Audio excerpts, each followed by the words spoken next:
Hey bro, can I grab your bush? Yeah, man, go for it. Right on. Thanks, bro. Hey bro, can I grab your bush too? Sure, bro. Go ahead. Thanks.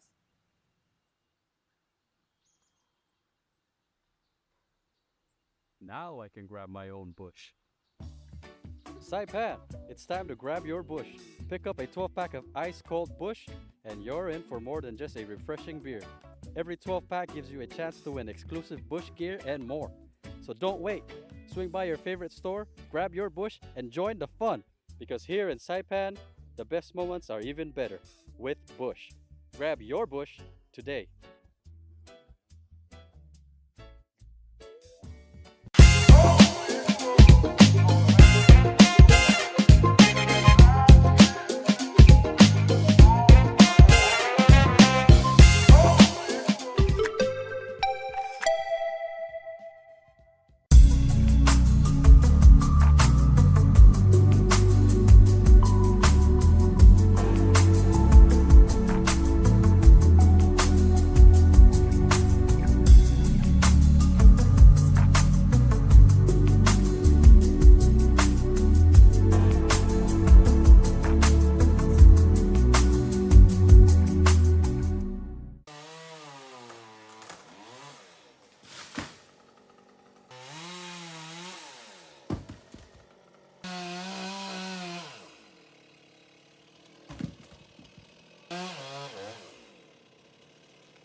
sight. I'm Paul Stevens, Fox News. The government shutdown showing no signs of ending. White House Press Secretary Caroline Leavitt telling Fox's Sunday Morning Futures she is blaming Democrats. We have air traffic controller shortages all over this country. Half of our nation's major airports are suffering from severe delays as we head into the busiest travel months of the season. We have 500,000 federal workers who are going unpaid. SNAP benefits have expired. These are crazed people. Now, Democratic Virginia Senator Tim Kaine disputes Republican claims that Democrats are holding out for federally funded health care for illegal immigrants. It's about millions of Americans who, in the last few weeks, have gotten premium increase notices that tell them that Donald Trump's big, beautiful bill is delivering them big, ugly health insurance bills. Senator Kaine on ABC's This Week. New York City getting closer to electing a new mayor. Among the candidates, Democrat Zohran Mamdani. Not only has former President Barack Obama hit the trail in New Jersey and Virginia this weekend, he also appears to be getting on board with the idea of a shifting Democratic Party. The New York Times was the first to report Obama's phone call to New York City Democratic mayoral candidate Zohran Mamdani. The outlet says Obama praised Mamdani's campaign and offered to be a sounding board in the future. Mamdani's campaign spokesperson telling Fox, quote, Zohran Mamdani appreciated President Obama's words of support and their conversation on the importance of bringing a new kind of politics to our city. Fox's C.B. Cotton in New York City. And President Trump says that China's President Xi Jinping has given him assurances that Beijing will take no action toward its long-stated goal of unifying Taiwan with mainland China while Mr. Trump is in office. America's listening to Fox News. It's Will Kane Country. Watch it live at noon Eastern Monday through Thursday at foxnews.com or on the Fox News YouTube channel. And don't miss the show. Listen and follow the podcast 5 days a week at foxnewspodcasts.com or wherever you download your favorite podcasts. 2 people arrested after a stabbing on a train last night in the UK. That train heading to London. I can tell you that these are the first male, a 32-year-old male, a black British national, and a 35-year-old man, a British national of Caribbean descent. They were both arrested on suspicion of attempted murder. British Transport Police Superintendent John Lovelace. 4 of the 10 victims so far released from hospitals. 2 remain in life-threatening condition. The motive behind the attack has not been established. Big race for governor in New Jersey on Tuesday. Fox polling shows the Democratic candidate Mikey Sherrill still leading, but not by the margin that maybe some expected just a few weeks ago. We saw former President Obama in Newark just last night rallying with the Democratic ticket as they try to get out the vote in this final stretch. In 3 days, we've got the chance to elect a leader who's going to help build a better, stronger, brighter future for New Jersey. Fox has learned President Trump's political committee is spending heavily late in this race to give GOP candidate Jack Ciattarelli a boost. And that's Fox's Mark Meredith. This is what it sounded like at a watch party in L.A. last night when the Dodgers won the World Series.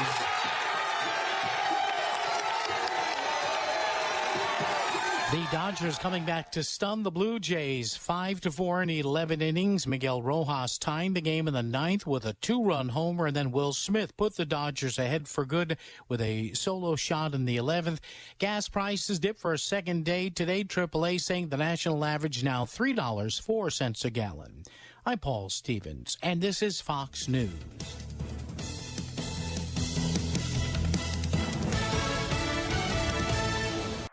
If you see something, say something, and stay anonymous. Call Crime Stoppers at 234-7272 or submit a tip online at nmicrimestoppers.com. No names, no caller ID, no recordings, just your info. And if your tip leads to an arrest, you could earn up to $1,000 in cash. Your tips have helped take hundreds of criminals off the streets in the NMI. It works because of you. Crime Stoppers, we want your information, not your name. PHI is your local pharmacy serving customers in Cagman, Garapan, and Dandan since 1996. Shop PHI Pharmacy for all your prescriptions, and we even offer a large line of multivitamin supplements. Our Dan Dan location is open weekdays from 8 to 6 and 8 to 4 on weekends. Or visit our Garapan and Cagman locations weekdays from 8 to 6 and 8 to 1 on Saturdays. Check us out online at phipharmacy.com or follow us on Facebook. PHI is a locally owned independent community Health Mart pharmacy. Health Mart, taking the time to listen and care. It's the 12 packs of Christmas from Bud Light to you. Buy a pack here at home, win big prizes too. Gather your friends, the season is here. It's the 12 packs of Christmas from Bud Light. The 12 weeks of cheers are on. Purchase any 12-pack of Bud Light, Budweiser, or Michelob Ultra cans now through December 19th for your chance to win a trip for two to watch your favorite NFL team live, plus weekly prizes. Details at currentcnmi.com. As the day unfolds with laughter and cheer, Brad's got the magic that brings us all near. Sharing tales of hope, dreams that shine bright. Good morning, Marianas, together we ignite. So join the palm trees, we dance through the days. The rhythm and soul in so many ways. Together we rise through the moments we share. Good morning, Marianas, feel the love everywhere. Wake up to the sunshine in the morning light. Good vibes all around, everything feels right. Brad on the show, bringing joy to our day. Into the Marianas breeze, let the worries drift away. Yeah, that was the air. Connection grows stronger. We show that we care. Rocks on, feel the soulful flow. Look right on in Mariana, that's where you belong. The sweet island breeze and the ocean's embrace. Brad's got the stories, sunlight behave. Some signs that the tinted fall in this ride. Yeah, we're shining with love as our guide. So raise your voices high, let the music play on. Good morning, Marianas, we're where you belong. Nina's Kitchen, so delicious. I need a burger and a soda with it. It tastes so great, got me so addicted. Let's hop in the car, gotta go and get it. Nina's Kitchen, so delicious. I need a burger and a soda with it. It tastes so great, got me so addicted. Let's hop in the car, gotta go and get it. Nina's Kitchen, so delicious. I need a burger and a soda with it. It tastes so great, got me so addicted. And we're Let's rocking hop in the Ina's. car, gotta go and get it. Sonny, I'm telling you, this is going to be the thing for you, man. This song is going to be it. I'm feeling it. I'm feeling it. Good morning, Marianas. It is Monday. It's 7:48 in the morning. And for those of you guys watching in the mainland, you're like, wow, you're early today.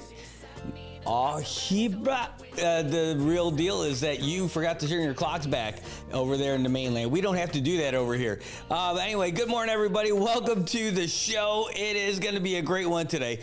We had a guest. We have a guest who is under the weather. Unfortunately, she's not going to be able to make it the way we were expecting. Again, we were going to have her on last week, and she wasn't able to do it, but she's not going to be able to join us today.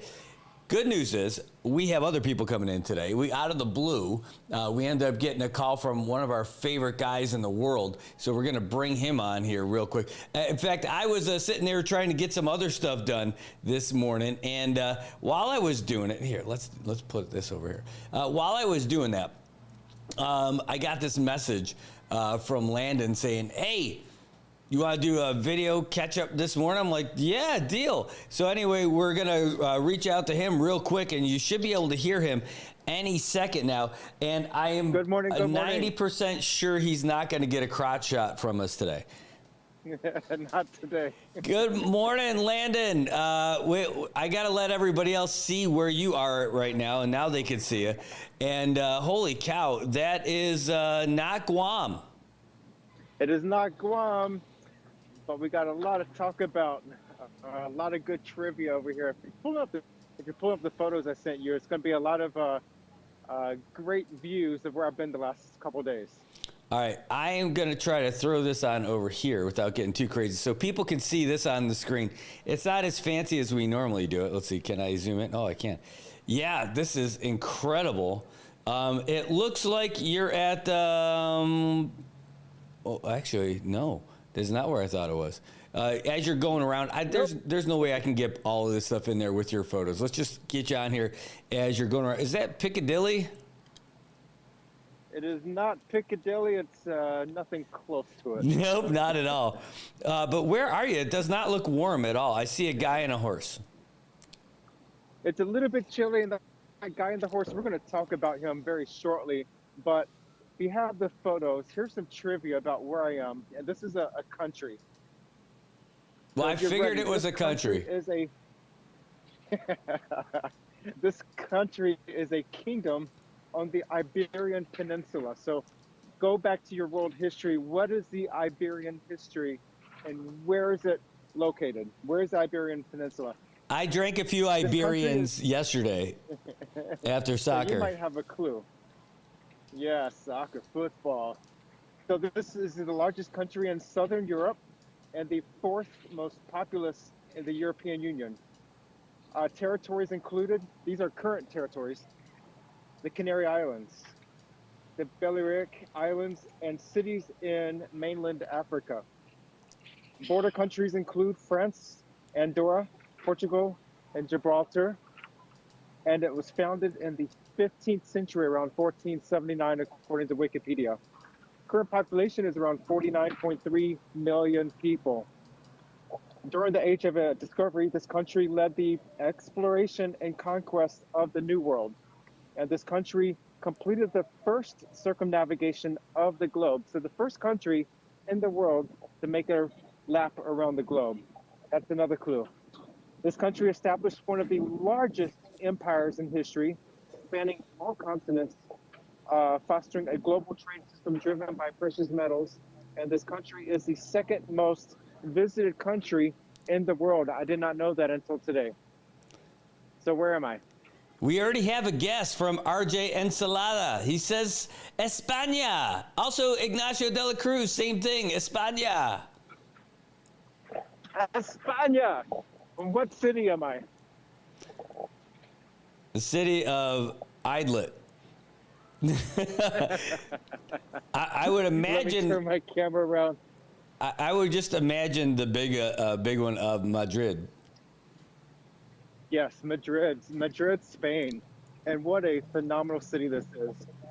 It's absolutely beautiful. And this man on a horse, this is King Felipe III.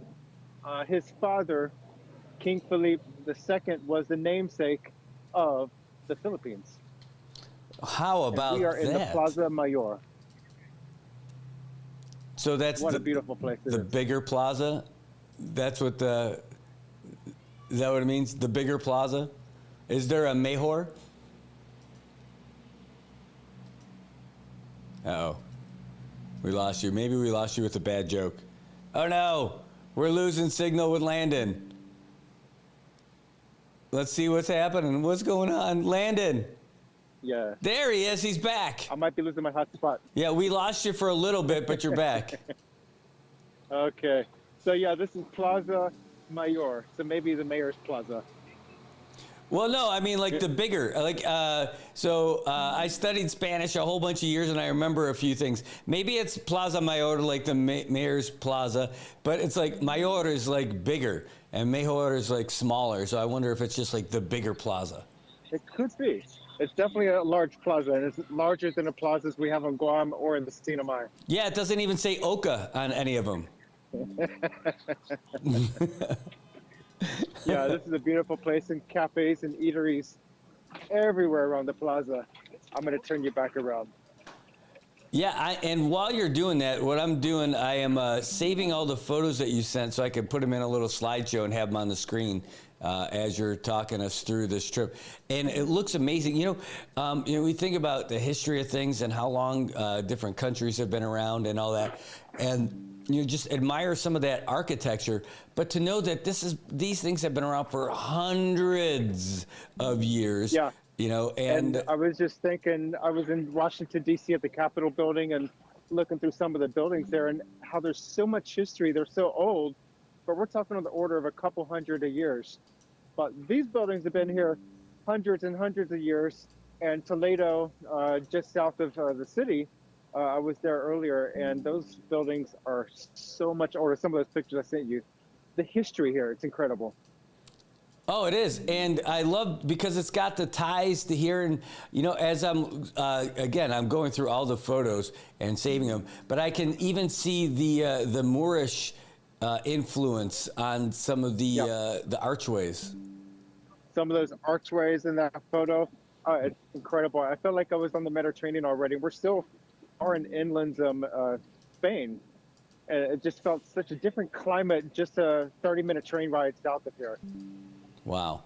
Now, you are in Spain. They are, lately, I've seen a lot of things about them not being too happy about tourists. Is it all your fault? Yeah, not my fault. I'm new here. But yeah. I think, like Japan, they're tired of so many tourists coming in, consuming rooms and condos for Airbnbs or something. So yeah. I think that's an easy problem to fix with some legislation and jurisdictions directives. I think it's an easy problem to fix. Yeah. Oh, you even sent us a video. Otherwise, send the tourists to Guam and the Sinai. We need them there. In fact, we do, and it makes sense because we have that similar tie to the folks over there in Spain. Man, I'm looking at these pictures of this cathedral that you're in, and I just can't imagine how they built all that stuff before they had scissor lifts. I cannot just stop looking at the architecture of these cathedrals. It's mind-boggling. I mean, even stuff like in the States, the St. Patrick's Cathedral in New York City, these cathedrals are amazing. The amount of structures, the arches, the concrete, it just feels so sacred to be in those facilities. Wow. All right. I am just now saving your final image. Oh, here we go. Ignacio says, fun fact for those who may not know, the Northern Marianas was named after Queen Mariana, the Spanish queen. Queen Mariana. That's a good trivia. That is. And I think it really helps me appreciate European and world history, that stuff that I slept through back in college many years ago. I love it. All right, hold on. I am just now going to add all these files, all these photos to the slideshow here so everyone could see all of these things. Kapow. And that's it. So I'm going to try to show them at a smaller size off here. It'll be off to your left shoulder. So don't move to your left too much as this is going. Hey, there you go. You're hiding. All right, there you go. So I've got the slideshow rolling for you right now so everyone can see all this. It looks like you had a bit of cooking. I saw your hand over some food. Paella. I've never had that before. I remember it from the Seinfeld episode, and I think it's Jerry's mom yelled, "It's not paella!" And that's the first I ever heard of it. It's not paella, Georgie. Hey, that's great. So, how long are you going to be there? Gosh, it was only 3 days. I had a flight incident when I was leaving D.C. to come over here. So it was about a 24-hour delay.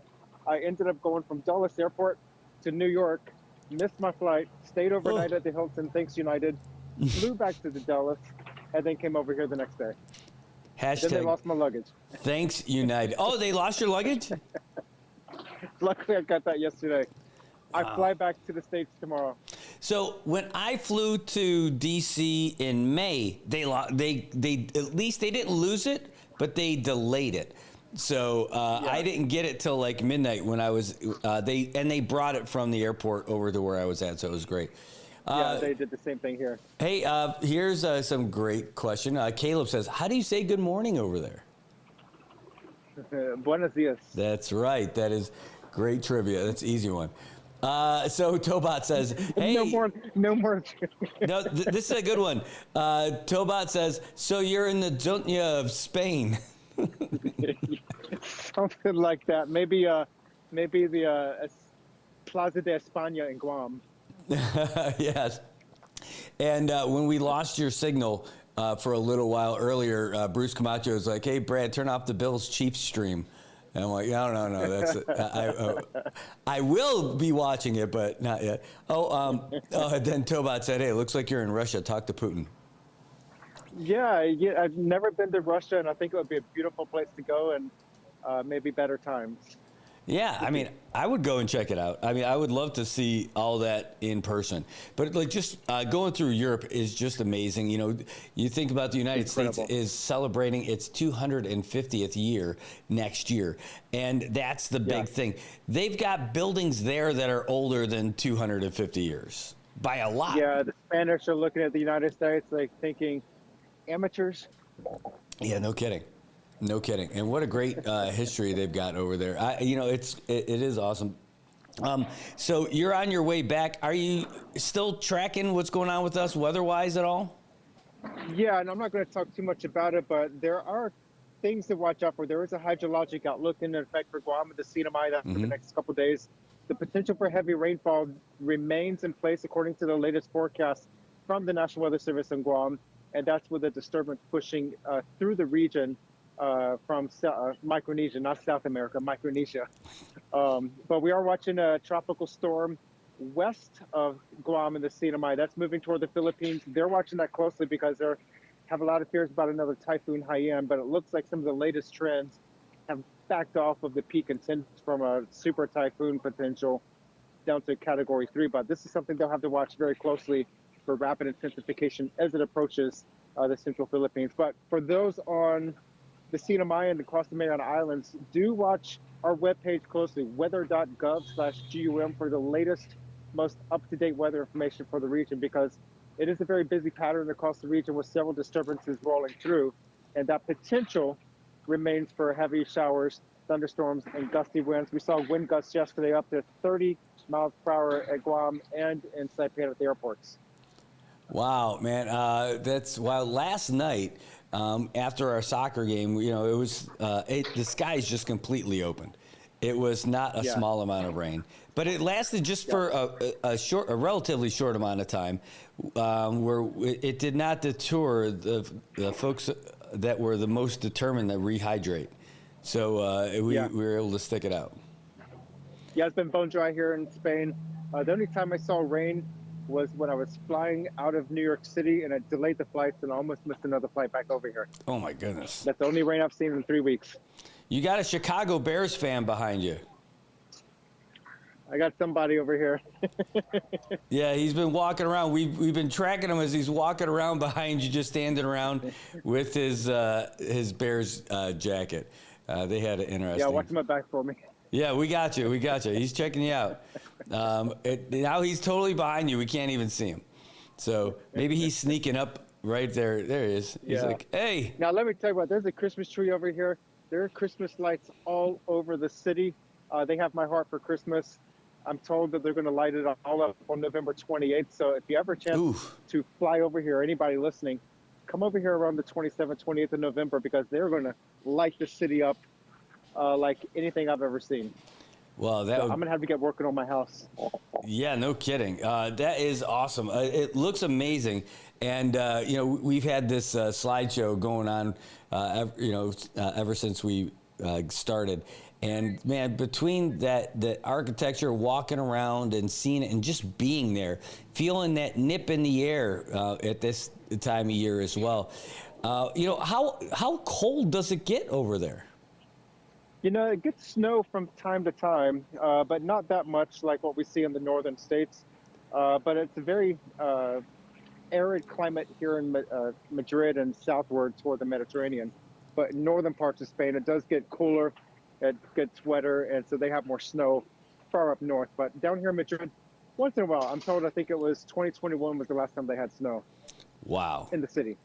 No kidding. Well, I am a little envious that you're able to be out there. Picking up any ideas that you could build upon? I think this would be easy to build.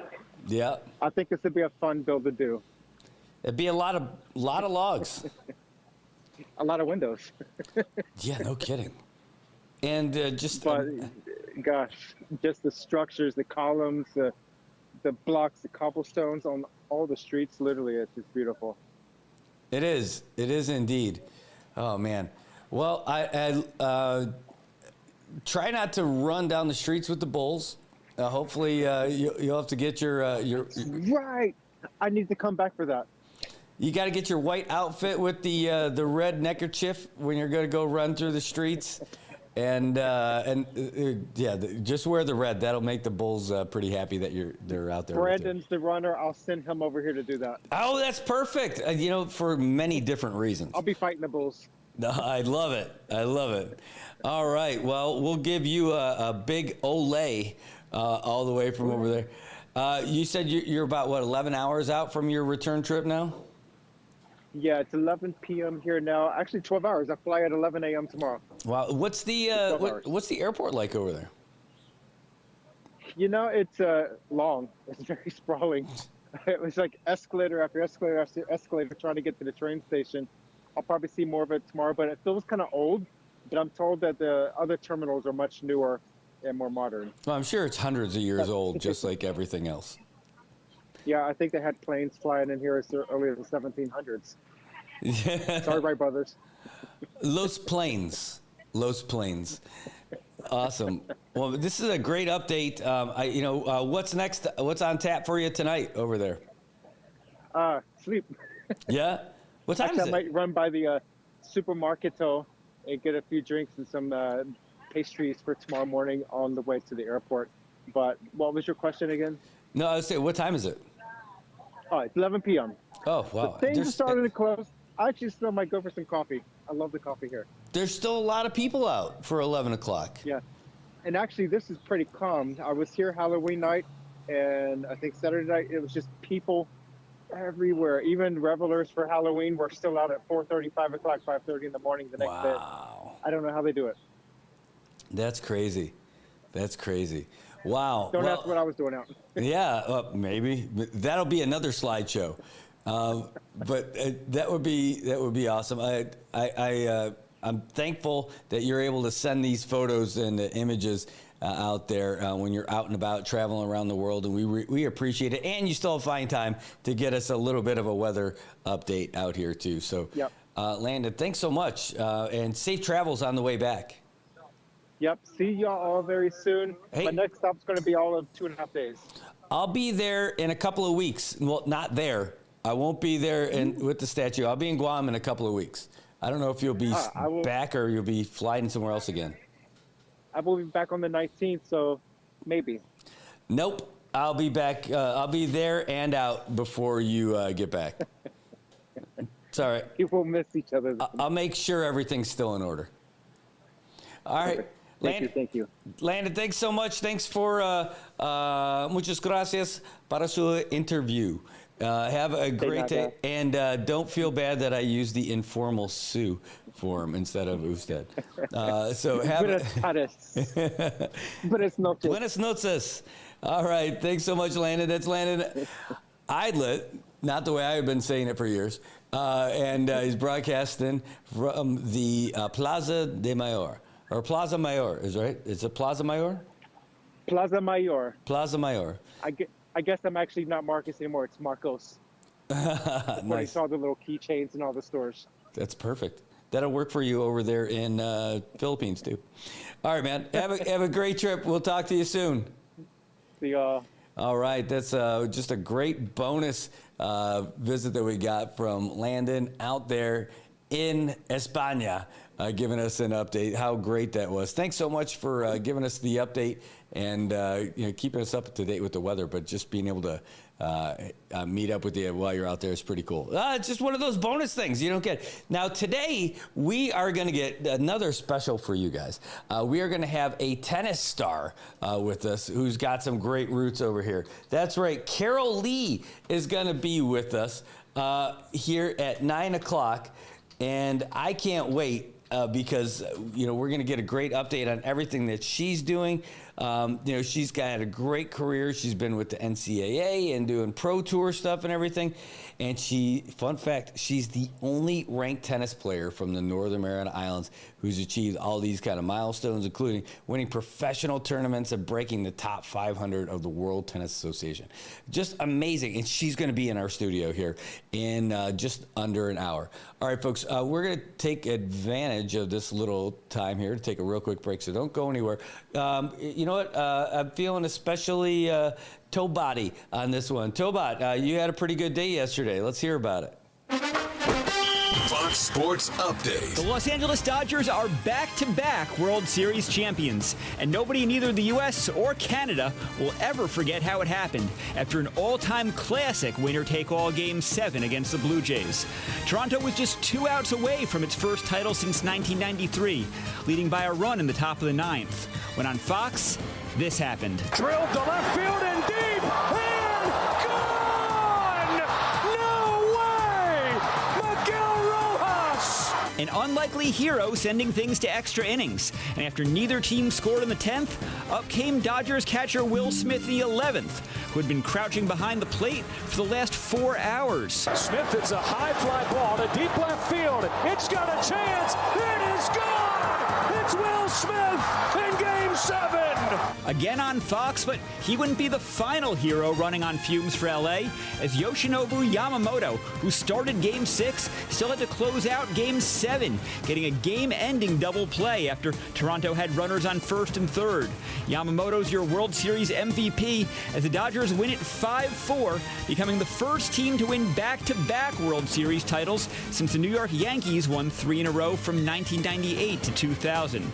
It's Will Kane Country. Watch it live at noon Eastern Monday through Thursday at foxnews.com or on the Fox News YouTube channel. And don't miss the show. Listen and follow the podcast 5 days a week at foxnewspodcasts.com or wherever you download your favorite podcasts. In basketball, the Indiana Pacers came just 1 win away from an NBA title last year, losing to the Thunder in Game 7 of those finals. 5 games into this season, the Pacers still didn't have a win. But in game number 6 yesterday, they were tied with the Golden State Warriors with 40 seconds to play when Pascal Siakam hit a go-ahead bucket to finally give the Pacers win number 1. The NASCAR Cup Series championship races this afternoon with 4 drivers still alive for the title. That includes Denny Hamlin, the driver who has the most wins in Cup Series history without a championship. He'll at least be starting the race from a good spot to change that, qualifying first. You can listen to and follow the Fox Sports Podcast at foxsports.com, wherever you get your podcasts. I'm Greg Thompson. Get more on the Fox Sports app and foxsports.com.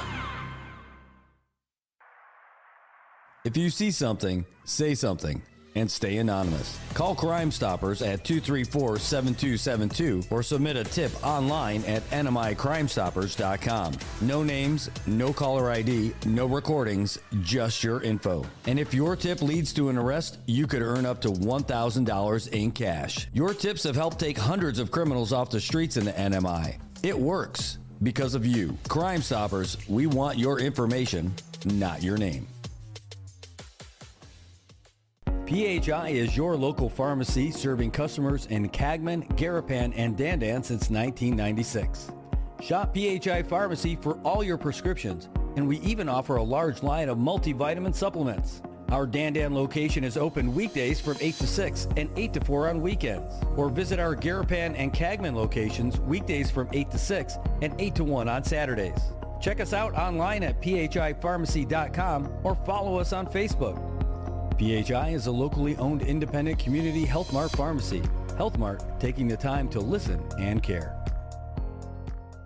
It's the 12 packs of Christmas from Bud Light to you. Buy a pack here at home, win big prizes too. Gather your friends, the season is here. It's the 12 packs of Christmas from Bud Light.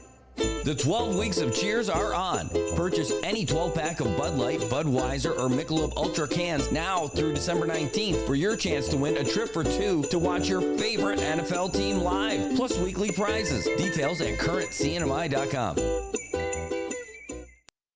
Hey, bro, can I grab your bush? Yeah, man, go for it. Right on. Thanks, bro. Hey, bro, can I grab your bush too? Sure, bro. Go ahead. Thanks.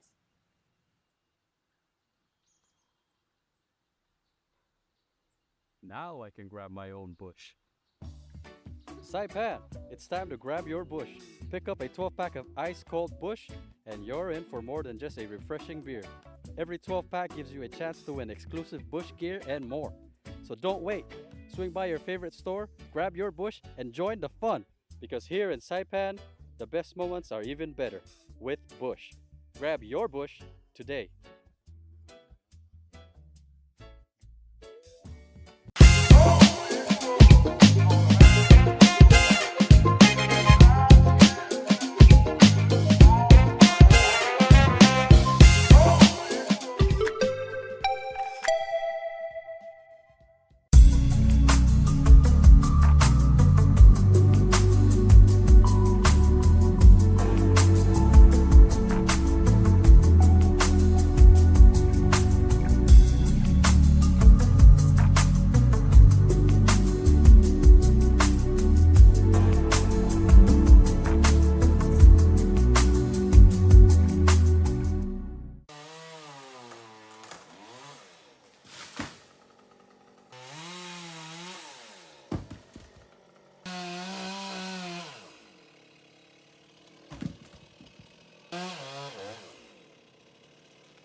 Good morning, Marianas.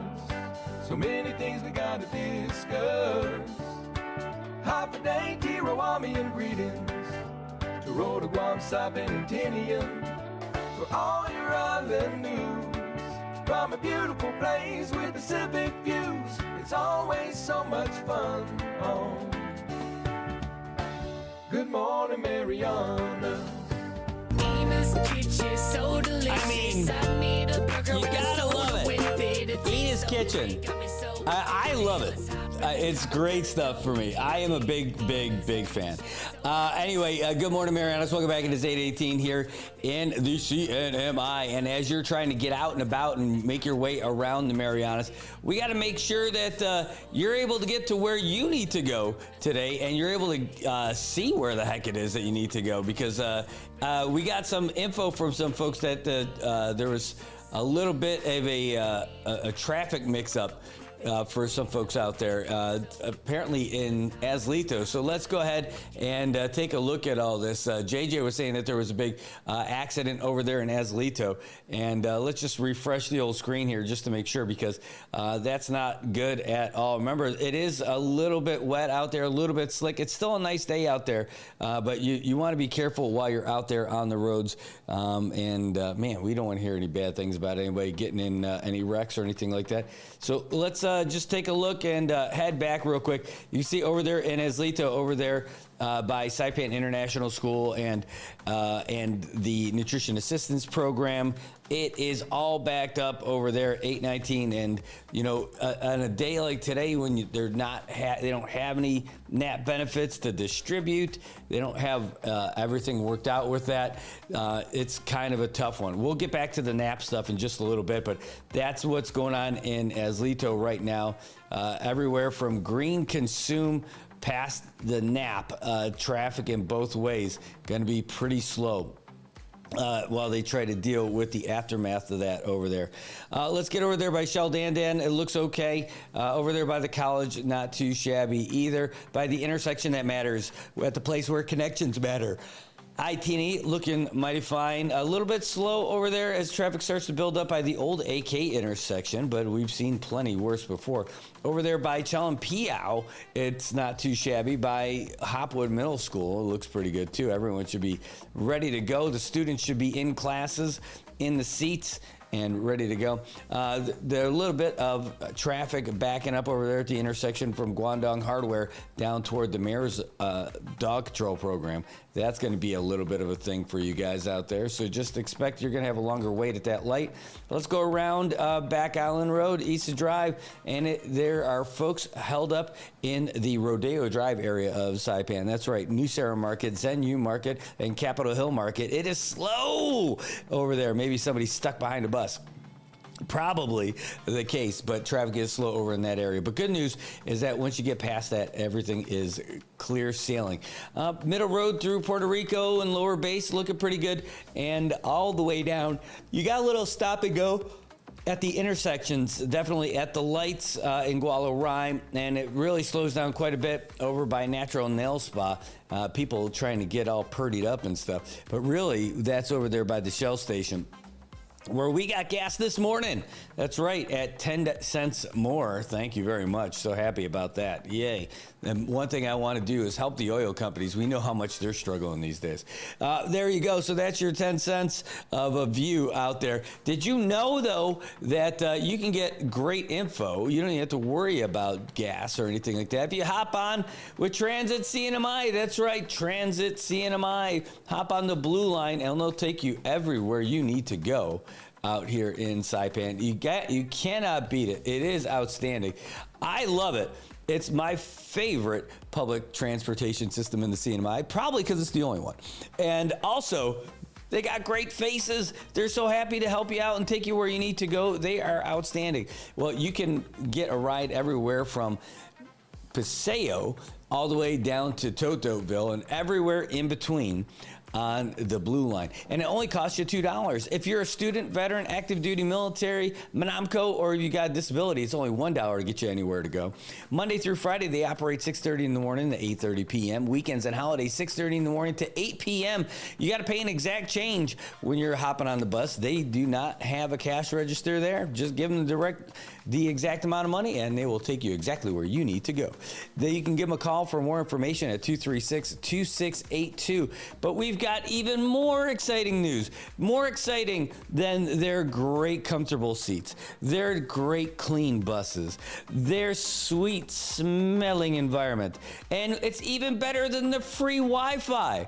What is so great that you are talking about, Brad? I will tell you that for the month of November, if you served in the military, if you served in the Coast Guard, if you were active duty, if you were a reservist, if you were a National Guardsman, you get to ride for free. And you get to ride for free with your immediate family gets to ride free too. Are you kidding? Yes. During the month of November, Transit CNMI is taking care of the people who take care of our country. How about that? I love this. It's one of the things I continue to love about the Commonwealth Office of Transit Authority. This is what's going down. This is through the governor's office and special assistant Alfreda Camacho Meritita.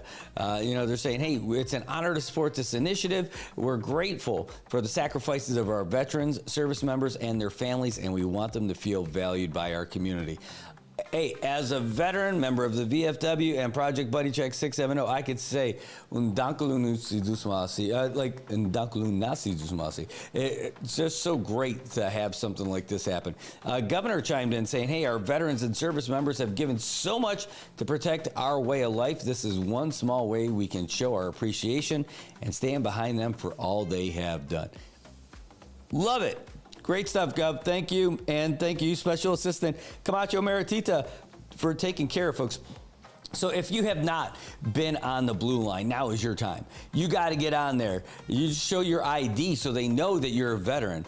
And that's it. It says, COTA encourages all eligible individuals to take advantage of these complimentary rides throughout November as part of the Commonwealth Veterans Month observance. Outstanding. Gotta love it. You want more information? 236-2682. Give them a call and find out more about that. COTA, you guys are just killing it. Great job out there. Thank you for taking care of our veterans, our service members. Well, you take care of everybody out there, but there's a little extra love going out to folks who served this month. So thank you. And they couldn't do it without the governor's office blessing on it, and they're doing it. So that is great. I love it. I absolutely love it. So keep it going. Keep it coming. COTA, you guys are doing a great job out there. And you guys, I don't know if you guys realize this. I know we've mentioned it more than a few times, but they have won a national award for being the best rural public transportation system. It is outstanding that we're able to have that in our hometown, and it could not be happier. So well done, guys. Thanks for taking care of us. All right, what else is going on? Man, let me find this video. If you haven't seen it already, there was, all right, I don't want to crush this driver of this vehicle for sure, but there was someone who was out there driving this week. They went out to Cagman and just started tearing up their activity fields. And the sad part is that, all the schools in Cagman use this facility, all of them. And it's just sad that they went out and tore it up with their truck, not thinking about it, just kind of being little, what they were being. And, I also remember what it's like to be a kid or a young adult. It's just not cool. We're going to pull it up, by the way, so you guys can see it if you haven't seen it already. And we're hoping that you guys can help us find the identify the driver of this vehicle, because it's a gray Toyota Tacoma. We're going to pop it up on the screen here. Let's see if I can get it full screen for you. Yeah, we want to try to identify the driver of this vehicle, not vigilante style, rah, rah, rah. No. This is all about getting DPS to be able to take care of these folks. And someone's going to have to pay to fix that field, and it should be the taxpayers, just because some kid just decided to be some kid, right? I mean, hey, and don't get me wrong, it's still being a kid. And I don't know why it's taking so long for this thing to load, unless they took the video down. I'm here for it. Let me just refresh the screen, and maybe that'll help. If you guys haven't seen it already, this is it. All right. I'm looking at the truck. There we go. Here, this is it right here. So let's see if we could pause it. Yeah, you got something on the gas tank there. That's an older model Toyota Tacoma. I mean, what year is that? Is that the early 2000s? And this is the activity field over there at Cagman. And don't hate the messenger is right. But that's it. This is somebody having a good old time, yucking it up, tearing up the field, doing donuts out there on the activity field. And, it shouldn't be too hard to figure out who this is. I mean, I'm sure there's a ton of people who know who this is. They just haven't, it'll end up coming back to the kid. Is it the worst thing in the world? No, but this kind of stuff, at the very least, when they should get someone like this and the community service that they got to do for it. You need to go out there by yourself, or, you have to manually go out there and fix this field. By the way, I don't know how they didn't have that chained up so that people could get in there. But this is something that, a lot of people were upset about over the last couple of days. I mean, just seeing that's at a school, right? I mean, it's not good no matter where it is, but that's legit at a field that all the schools use in Cagman. Cha-Cha Ocean View uses this. The elementary uses this. High school kids can go over there and use that. I believe this is the field that we used back in the day too, with the NMI national team before we had this fancy facility over there in Koblerville now. This is just one of the places that we used. Is this where the other one is? There's two of these videos that are up. And so, yeah, it's just disappointing. So if you guys know who it is, please, you can let us know. We're not going to put them on blast, but we'll get the information to the authorities so you don't have to be the person who is the one who lets everybody know. But, we'll be happy to put that out and let people know, who it is. But it should be easy. It should be relatively easy to find out who that is. And you guys might already be doing it. Easy Sun says, I saw the truck around 5 p.m. at Tank Beach in Cagman. That's great. Yeah, exactly. It says, Tobot says, we're surrounded with mountains, man. Why do it there? Don't hate me, but that's an idiot move. I'm with you. Mike in YouTube site says, they'll catch this punk. He should stick to other sports because he sucks as a driver. Yes. I love it. That is great stuff, man. That is great stuff.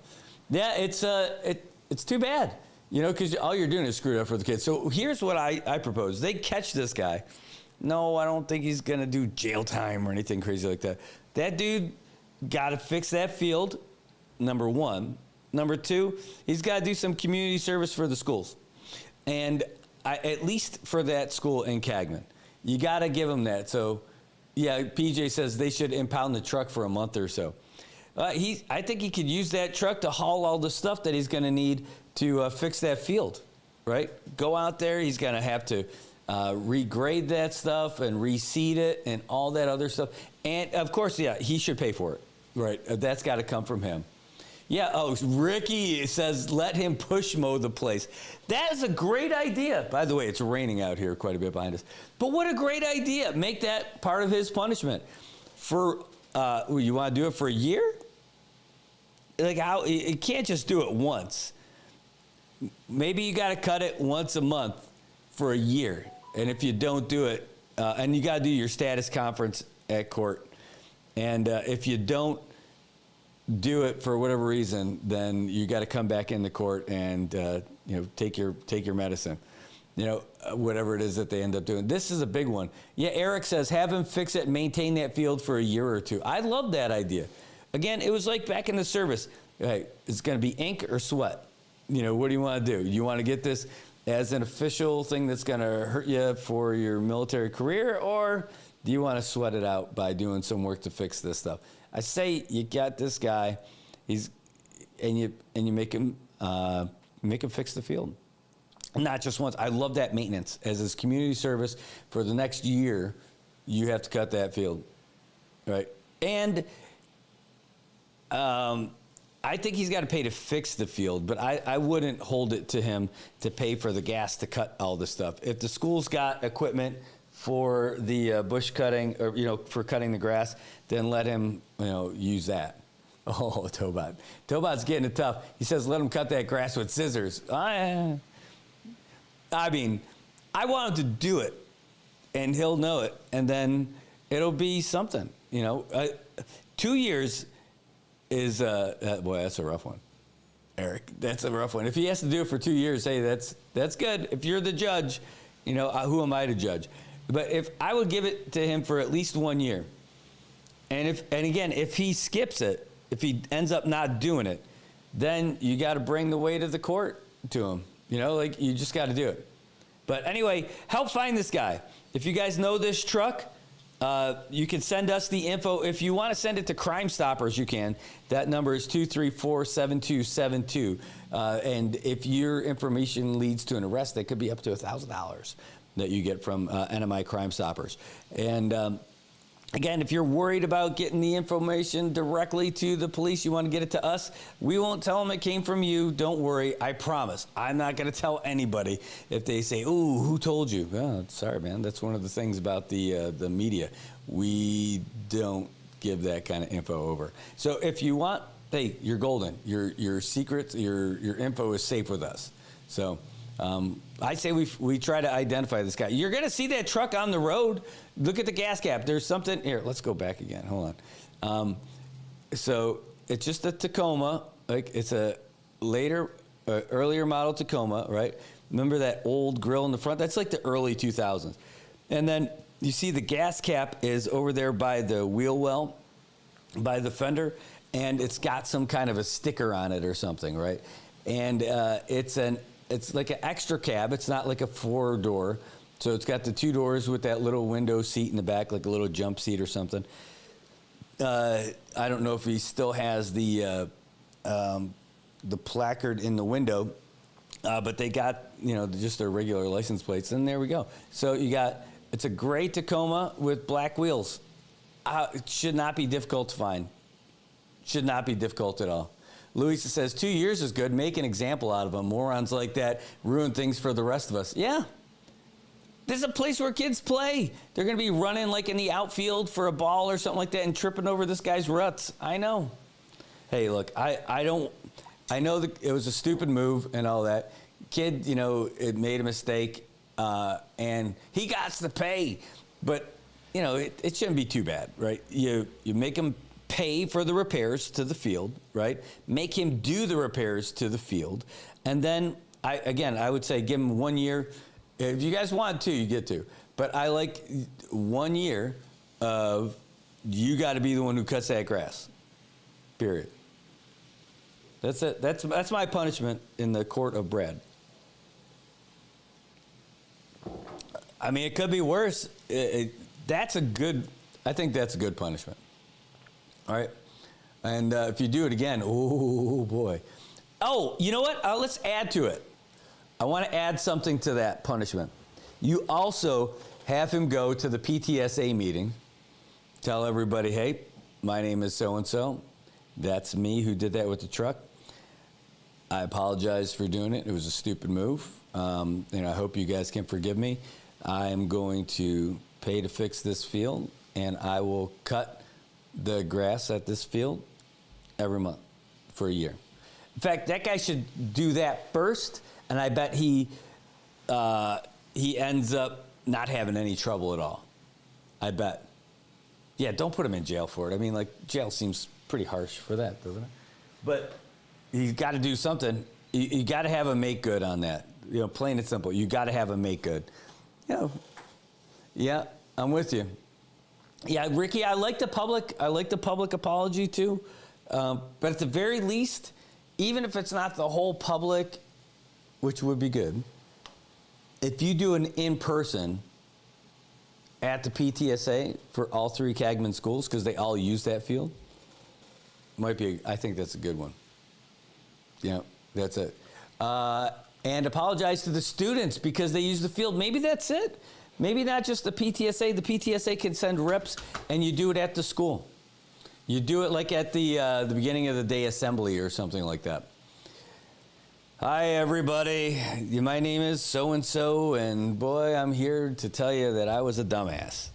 And I did this, and you don't want to be like me when it comes to stuff like this. You know, it's my fault. I did it, and I wasn't thinking about you guys when it happened, and I'm going to make it up to you. Here's what I'm going to do. I'm going to pay to fix that thing, and then I'm going to cut your grass for a year. Like that, I'm telling you, that would go such a long way. Such a long way. If this guy came up and did that first, if he did that before anybody brought him in, before DPS brought him in or something like that, like if he called today, if that guy called Cha-Cha Oceanview today, if he called Cagman High School today, if he called Cagman Elementary today and did that, I think he gets himself out of some hot water. But you got to hold him to it. You got to hold him to it. But that's not going to be an easy call to make. You just got to do that. If either someone's going to decide it for you or what. But like that's, I'm telling you, that's not what you end up wanting. Like, I would, as your attorney, this is my recommendation to you. Call the schools and tell them, I'm sorry, I want to fix it. Please forgive me for being a dumbass, and I will fix it. Like, that's the way to go for this guy. Oh, there it is. Oh, my God. No, that's the audio for it, in case you didn't hear it earlier. See, I told you he was going to see that. So, like, everybody... Oh, my... Sorry, that was me downloading the video, because we're going to end up posting it later, too. But that's the big thing. He can save himself a world of hurt just by doing that. And it's the right thing to do. Just do it. It's the right thing to do. Go ahead and you can get yourself out of all that mess real easy. All right, so we got the free rides all month for military, veterans, active duty, reservists, National Guard, Coasties. You guys are all in there, and your immediate families. That is awesome. Thanks, Dakota. Oh, Joel wants to watch the video again. Oh, yeah, I can do it. Hold on one second. Let me pull up the old file again real quick, because I just downloaded it, so now I can make it kind of full screen for you. It's still going to be that, that's it. Oh, my God. That's the vehicle.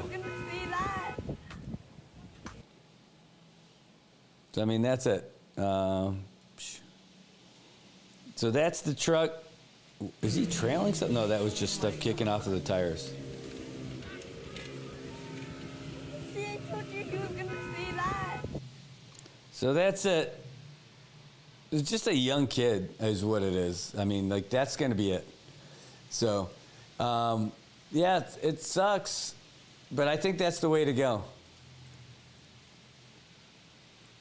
Oh, yeah, someone says suspend the driver's license. Yeah, no problem. You could be anonymous for sure on that. That is totally fine. I agree. It says everyone enjoys while recording. Yeah, even the ones enjoying while recording should help him. I like that idea. That's a great idea.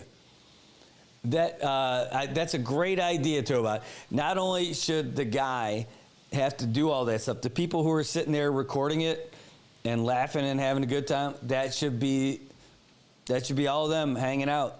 You know, that's it. So, but that's a great shot of the truck right there.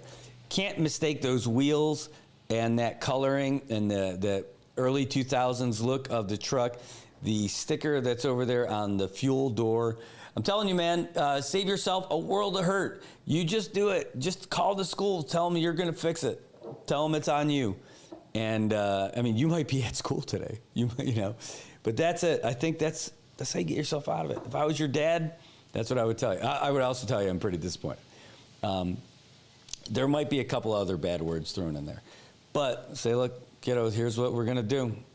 I'm going to take you, and maybe this kid's dad's there. I don't know if this kid's an adult or just a high school kid. But it's like, all right, buddy. Well, you gotta let's do this. Let's go down there. Let's apologize, and this is what we're gonna do. We're gonna fix this, and the cutting the grass part is just a bonus for long term, right? That's how you show like all that extra good faith that you're gonna do it. And if I'm that kid's dad, I'm not even worried about those other people that he's with. That just sucks for them, right? And I would tell my son to make better decisions. But I mean, that's it. Just call that school. Hey, that's my son, and that sucks. We're gonna make this right. Can we come in and talk to you guys today? I'm telling you, if any principal would be happy to get that call and to start addressing it now rather than have it go to like whatever the next level of this thing would be. Yep. And the driver of that truck, he could do it himself. Yeah. Eric, let me get you that answer real quick because I didn't see that in the press release. Eric's talking about the, let me open it up, the press release for CODA. That should be right here, right? Next one. This is for the free rides with CODA. So I'll read the whole thing out to you. I didn't see, it says eligible riders should present a valid military or veteran identification card when boarding. So it says, we'll read the whole thing out. This is it. In fact, we can put it on the screen there with you. Yeah, you want to see that while you're looking at me? You can do it. Here, we'll do it. Let me get that CODA, pal. Let me bring it on the screen so you guys can at least see what we're going to be reading here. From the Commonwealth Office of Transit Authority. Make sure I put it underneath there. There we go. That's looking good. All right, so here it is.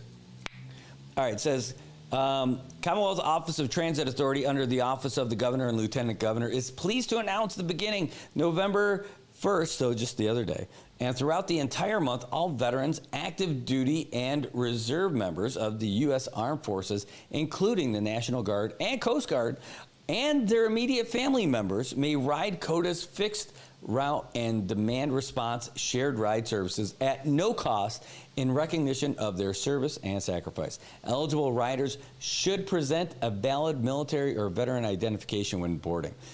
Governor David Opatang said this, and then Lieutenant Governor chimed in as well. He says, hey, we owe our veterans and active duty personnel a tremendous debt. Their courage and commitment inspire our islands, and we proudly honor them and their families.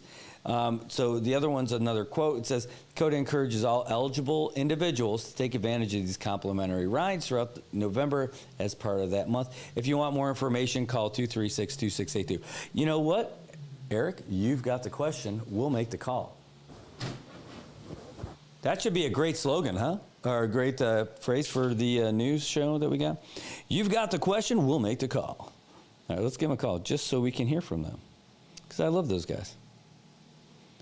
Beep, bop, beep, bop, beep, beep. Thank you for calling the Commonwealth Office of Transit Authority's One Call, One Click Transportation Information Resource Center. This call may be recorded or monitored for training and quality assurance purposes. Please remain on the line for the next team member to assist you. Because it doesn't say it specifically in there. Good morning. Good morning, CODA. Hey, this is Brad Rosalo, and I'm calling from Good Morning Marianas. You're actually on the air right now. Hey, good morning. Good morning. Hey, we got the press release and about the veterans and family members and active duty military getting the free rides all month of November.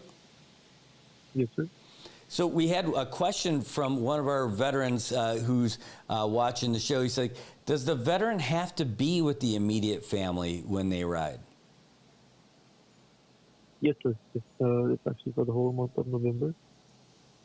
Right, but it's available for like the veterans and active duty military and their immediate family. does that military member have to? Does the family member have to be with that military member, or can they just go? Yes, they have to be. They have to be with the family member. Okay, so there you go, Eric. Your answer to your question, it says, does the veteran have to be with the immediate family when they ride? The answer is yes. So there you go. All right, and who's this? This is Jonathan. Hey, thanks so much for your time and for the service you guys are doing to the community. This is really great stuff. Okay, no problem, sir. Thank you as well. All right, have a good day. All right, you too, sir. Thank you. All right, so there's your answer. You got it. Eric, now you know. Just seeing this from Chanang Su says, he's charged for damages on government lot and trespassing, disturbing the peace. Fine him so he can learn his lesson like everyone else. Punish him. Ooh, this is all about the driver. This is not a COTA driver. Oh, boy, this is a long statement, too. He said, punish him like everyone else. Not putting him in jail is not the right thing to do. So if they gave him a chance, does it mean that we're getting a chance for going to the school field where kids practice and drag a car like an idiot? Are you for real, man? This guy definitely doesn't agree on that part. Don't put bad ideas in people's head. I don't care if they, oh man, every time that comment comes in, it keeps kicking up. Yeah, don't put bad ideas in people's head. I don't care if they're having fun or just smoking Mary Jane. Law shouldn't be lenient to anyone. No one was lenient to me when I broke the law. Hello to Earth, wake up. Hold on, let's go up here. From your fantasy world, please don't be kissing the leaders, whoever's ass, okay? Speak the truth. It's wrong. Now, here we go. People of Saipan or whoever's kids should be attending in Kagman, bring your concern to PSS or the police station. File a complaint against this crazy driver thinking it's funny to drive in school compounds. And he's going to walk away without any complaints. Yeah, I just think, I'll tell you, that's fair. I think that's a fair statement. I think the main thing is, though, if this guy came forward to do something about it first, he's going to get treated better than if he waited for everyone to come to him. That's my main thing. And I would try to head that off if I was him. And I would try to head that off if it was his dad. And, you know, I'll tell you, if the law was coming for him and it was my kid, too, I would do the same thing. I'd be like, hey, man, you got to do your time. You know, you did the crime, you got to do the time. But I think the whole reason why the legal system's in there, at least for something like this, it would be like to have some kind of resolution in this. And I think that the schools would feel pretty good about that if that kid came forward. Either way, you know, if they got to get him, they got to get him, you know, whatever. But I think that's the main thing. The other thing is, I just don't know how that gate isn't like closed, like there isn't a chain or something like that over there.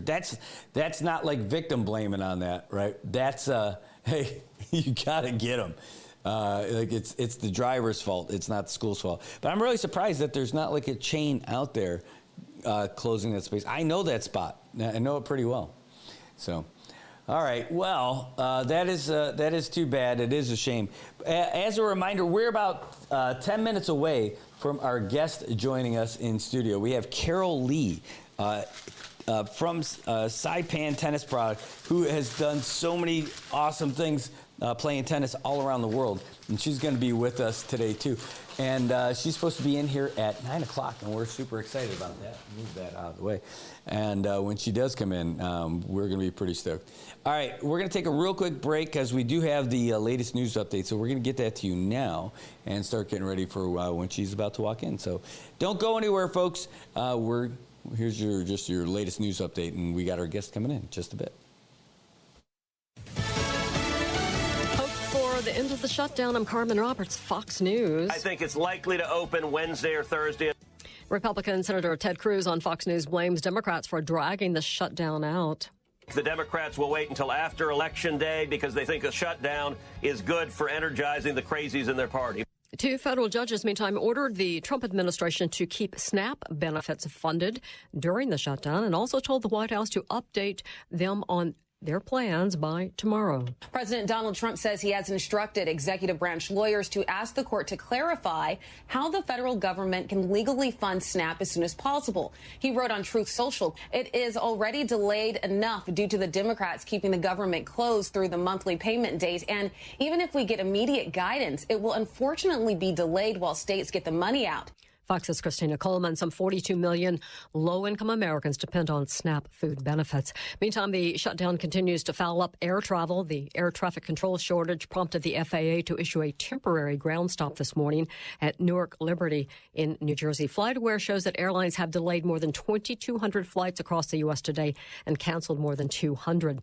President Trump says China's President Xi gave him assurances that when they talked in South Korea last week, Beijing will not move to take over Taiwan while he is in the White House. But what if China did? You'll find out if it happens, and he understands the answer to that. President Trump, appearing in an interview with CBS's 60 Minutes that airs tonight, said she knows there would be serious consequences. And fans in Los Angeles will honor their World Series champions with a parade tomorrow morning. But the celebration started immediately last night after the Dodgers beat the Toronto Blue Jays in Game 7 of the World Series. America's listening to Fox News. It's Will Kane Country. Watch it live at noon Eastern Monday through Thursday at foxnews.com or on the Fox News YouTube channel. And don't miss the show. Listen and follow the podcast 5 days a week at foxnewspodcasts.com or wherever you download your favorite podcasts. British police said a short time ago they released one of the 2 men arrested for a stabbing attack on a train and did not charge him. The remaining suspect is a 32-year-old British man who remains in custody on suspicion of attempted murder. The attack on a train bound for London injured 11 people, 2 critically. The FBI is searching for at least 2 people after what they call an intentional explosion yesterday at a medical building at Harvard's Longwood Medical Campus. Fox's Molly Line reports from Boston. These CCTV images were captured and released by Harvard University as detectives are appealing to the public for help identifying these masked people. The Boston Fire Department, their arson unit, responded to the 4th floor of the Goldenson building. This is right in the Harvard Med Campus in Boston. The FBI is now joined, part of a broad team working the case. The Boston Police Department swept the rest of the building. No additional devices were found. And no injuries were reported. New York City is just 2 days away from electing a new mayor. Among the candidates, Democratic nominee and socialist Zohran Mamdani. Not only has former President Barack Obama hit the trail in New Jersey and Virginia this weekend, he also appears to be getting on board with the idea of a shifting Democratic Party. The New York Times was first to report Obama's phone call to New York City Democratic mayoral candidate Zohran Mamdani. The outlet says Obama praised Mamdani's campaign and offered to be a sounding board in the future. Mamdani's campaign spokesperson telling Fox, quote, Zohran Mamdani appreciated President Obama's words of support. Fox's CB Cotton. And in the Middle East, Israel says the Red Cross has received the remains of 3 hostages in Gaza today and that they will be handed over to the Israeli military. Hamas says the remains were found today in a tunnel in southern Gaza. If they are indeed hostages, that would leave 9 still to be returned. I'm Carmen Roberts. This is Fox News. If you see something, say something.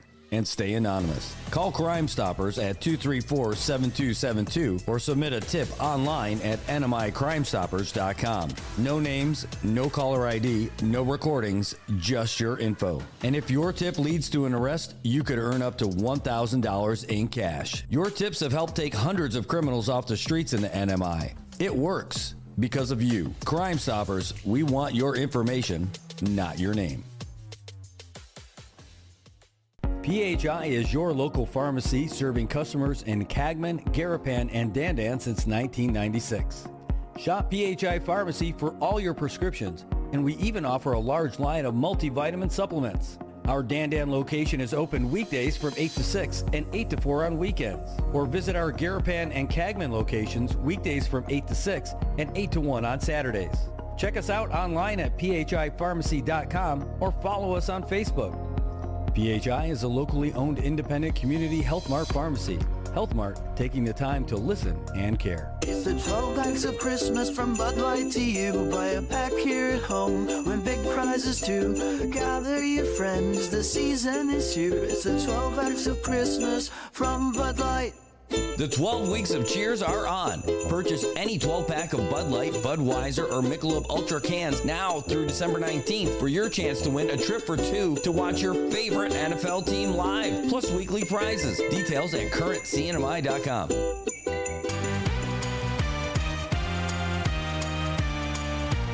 Wake up, sunshine, it's a brand new day. Brad's got the stories that'll light your way. Take a smile on his face, he's ready to share. Share. Good morning, Marianas. Feel the love in the air. Yeah. Good morning, Marianas. Come join the fun. Together we'll shine like the morning sun. With the waves crashing in, hear the oceans call. Brad brings the news that connects us all. From the islands to the world, goes count and wish. Good morning, Marianas, the best time of year. Good morning, Marianas. Let's start the day. With laughter and stories, come what may. Nina's kitchen, so delicious. I need a burger and a soda with it. It tastes so great, got me so addicted. Let's hop in the car, gotta go and get it. Nina's kitchen, so delicious. Where are you going for lunch? I need a burger and a soda with It's gotta be Ina's Kitchen. It's gotta be. Man, I'll tell you, I love it. I don't know, it doesn't matter what it is. They've got so many great things over there, but the special, whatever it is, that's what I get. I don't care what it is. I just point to the sign. They laugh because I don't care. Like whatever it is that they've got, like you give me that special because I'm gonna eat it. And one of the things I love about it is that they've got the, you get your choice of red rice, a mac salad, or the red rice mac salad or kimchi. And so what I end up doing is splitting kimchi and the mac salad. It's a great split. You get the best of both worlds. And with whatever it's going to be, it is really, really good. So I'm a big fan of it. It's really good. It's fantastic. I'm a monster fan of that stuff. And so that's where I'm at. By the way, speaking of rice, different kind of rice. But you get a free sack of rice over there at Paradise Dental. That's right. You do. It's part of the new things. When you end up getting your appointment and everything, hold on, I'm going to give you all the details here in just a second. But we got this, and I was, this is just for this month. It is just for the month of November. And I just had it, and it just disappeared from me. But I got it. Dang it. So I don't know about you guys, how many email addresses you have to check every day. I have multiple, and I've got multiple ones that I've got folks reaching out to me for. But this one is, hold on, let me just find out. Darn it. I sometimes I got it, sometimes I don't. That's totally basically what I've got to be. Here we go. Is it this one? There we go. Thank goodness. So this is a free bag of rice for all patients that complete their exam and their x-ray appointment over at Paradise Dental in Guadalajara. You don't want to miss it. It's on Middle Road. And again, a free bag of rice for all new patients that complete their exam and x-ray appointments. Cannot beat it. You got to love it. And they actually have this up already. Is it already up there? It's a new Facebook page promo. So if you guys haven't seen it already, go over to Paradise Dental on their, there we go, Paradise Dental. Head over to their Facebook account, and you'll be able to see it there. I'm looking at it right now, and I'm going to put it on the screen so you guys can see it too. I'd like for you to be able to see it, whether you're, this is at least for the folks on our website. When you're watching this show on the website, you can see it without having a Facebook account or social media account. This is it. Grateful for every new smile. For the month of November, You get a free 5-pound bag of Calrose rice. Promotion is available to new patients that schedule and complete their X-ray and their dental exams this month. So give them a call, 234-4040, 234-4040, and that's how you can do it. You can schedule your first visit over there at paradisedentalspa.com, or you can give them a call. Or just walk in and try to schedule it as well. I'm telling you, you'll love these folks who work there. You'll love the folks who take care of you as well. It is a great spot. And they just redid their lobby recently, too, with the furniture and all that stuff. You guys are not going to be disappointed at all. PJ said, Brad, you're going to make me cook today. Hey, I'll tell you what, you don't have to cook if you go to Ina's Kitchen. They will cook it for you, and it will be awesome. Now, when it comes to pizza, though, you got to go to Godfather's Saipan. It's the best pizza in Saipan is at Godfather's. And it's not just the pizza, it's being there. I love coming home with pizza from Godfather's. The only thing I like better than coming home with pizza from Godfather's is eating it at Godfather's and enjoying the beverages that they got over there too. And seeing the faces, your familiar faces that you know and love in your community. Maybe you see people that you haven't seen for a little while and all that. There's just something about it for me. All right, well, that's for that. We got our guest on the way, but you know what else is happening? The National Football League. Yes!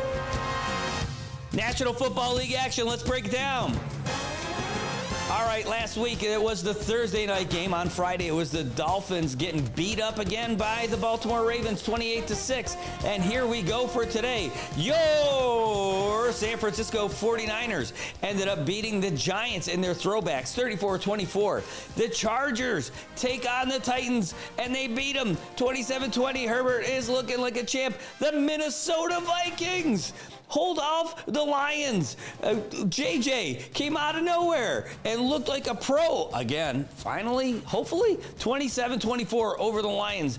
And now, how about Patriotsville? Man, I was really hoping the Falcons could pull it off, but they couldn't. The Patriots win over the Falcons, 24-23. The first place Colts fall to the Steelers in Pittsburgh, 27-20. The Broncos, with a parade of field goals, end up beating the Texans, 18-15. My goodness, the Bears and the Bengals ended up playing like this crazy high-scoring game, 89 points. The Bears, they'll win 47-42 in the jungle. The Panthers end up knocking off the Packers. What the hell is going on in the football today? I can't believe it. The Panthers, 16, Packers, 13.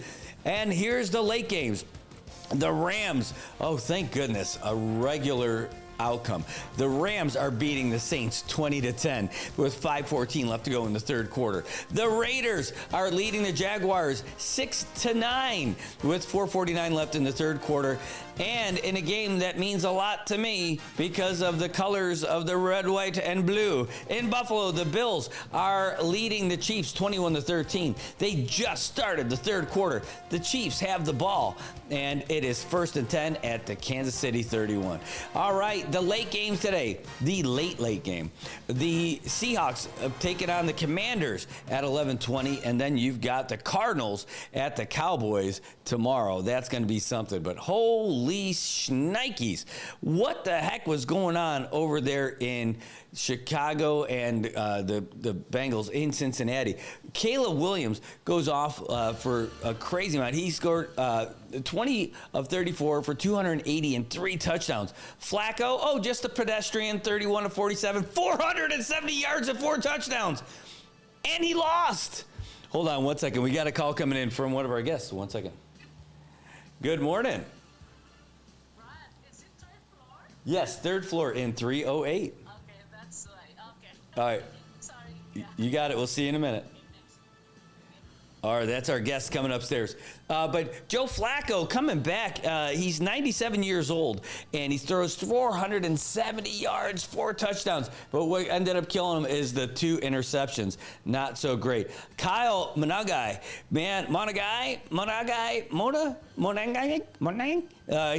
he busted out 26 carries for 176 yards for the Bears. Chase Brown on the other side, not getting a whole lot of running done for the Bengals. 11 carries for 37 yards. But T. Higgins had himself a day. 7 receptions for 121 yards and 2 touchdowns. On the other side, Colston Loveland ended up getting 6 receptions for 118 yards and 2 touchdowns for the Bears. Not too shabby. But what a game. 89 points between the two of them. 47 for the Bears, 42 for the Bengals. And the Bengals, I'll tell you what, at 3-6, not looking too good in the record, but that score and their ability to have some new offense is so not reflected in the score. Those two picks, though, yikes, killing them. All right, so I got great news. Our guest just came in. So what we're going to do, we are going to take a real quick break. No. It's not going to be that super long one. But we are going to take a real quick break. When we come back, we're going to have Carol Lee. She's here right now. Can you see I'm getting all excited and all that stuff? All right, guys, we'll be right back after this. Hey, bro, can I? Yeah, man, go for it.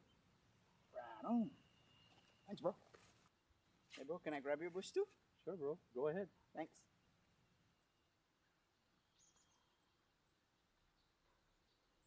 Now I can grab my own bush. Saipan, it's time to grab your bush. Pick up a 12-pack of ice-cold Bush, and you're in for more than just a refreshing beer. Every 12-pack gives you a chance to win exclusive Bush gear and more. So don't wait. Swing by your favorite store, grab your Bush, and join the fun. Because here in Saipan, the best moments are even better with Bush. Grab your Bush today.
heat today, so let's get started.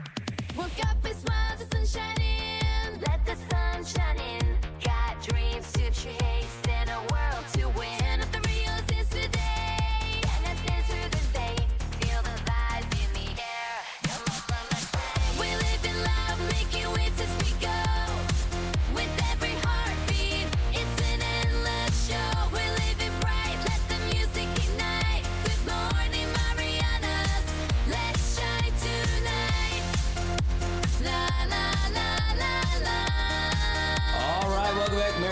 It is 9:11 in the morning on November 3rd here, and it is an interesting day today when it comes to weather. We've had a beautiful sunny day, and then it rained a whole lot. Well, it's going to be a whole lot of that today. We're looking at isolated showers, mostly sunny skies, high near 87. It's going to be a little gusty out there, too. Gusts as high as 24 miles per hour. Right now, it is 84 degrees out there at the Saipan International Airport, and the humidity is at 77%. So it's going to feel a little chilly outside today with that low humidity, but it's going to get wet out there. So make sure you bring your jacket if you haven't left the house yet. Bring it just in case. Throw it in the back seat. I think you'll be just fine.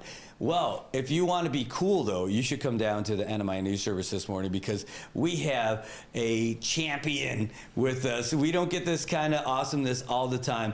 Sitting right across from me, I just met her. Look at that smile. It's almost as big as her career. Carol Lee is here with us. Carol, thanks so much for being here. Thank you for having me. This is so cool. By the way, so we just met. First time, right? You're right. I don't know why I did not expect you to be so tall. Like I thought that you were just, this is a great story. You know, she's just got all the effort and everything. No, you are just awesome. Like when you got in here, I would be deathly afraid to be on the other side of a tennis court with you right now. I can't imagine. Your serve just has to be crazy. The angles and everything. I would have no chance, and that's because I also am terrible at tennis. Well, now you try and learn more from me. Yes. Just from my side. All right. I would have to say, what would be something that every tennis player who's just starting out, what's one thing you could tell them that would instantly improve their game without even seeing who they are? Oof, this is a very good question. I would say starting off with feeling the ball, feeling your racket, like gripping your racket, and just feeling the ball, like contacting with your head racket. I think and then just kind of give a nice timing, like feeling it out, and also figuring out with the body coordination as well. I think that's the first thing maybe you should do. Well, that's what I would try if I would, start all over again. That sounds like great advice. Thinking about that, think about like kids and everything for soccer, different sport, right? But the similar thing is master the touch of the ball, right? Get used to it on your foot, what you can do with it, try that juggling and everything like that. Yeah. And so you can really know what you can do with the ball and how it's going to react. And like you were saying, with the racket, the feel of it and everything like that. So that's pretty cool for not even like we didn't even step on the court once, and I'm already a better tennis player.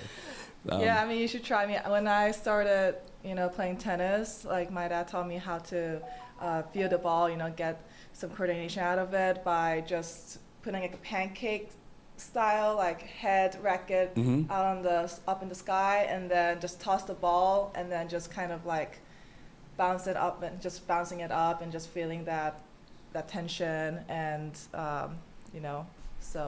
and it works. Like I think that's one of the suggestions I would say. And so you have played for a very long time, and your rackets, what balls and all that other stuff. But like, so I grew up playing hockey, totally different. But like I know what I like for like a stick. I know what kind of tape I want to use because there's different types.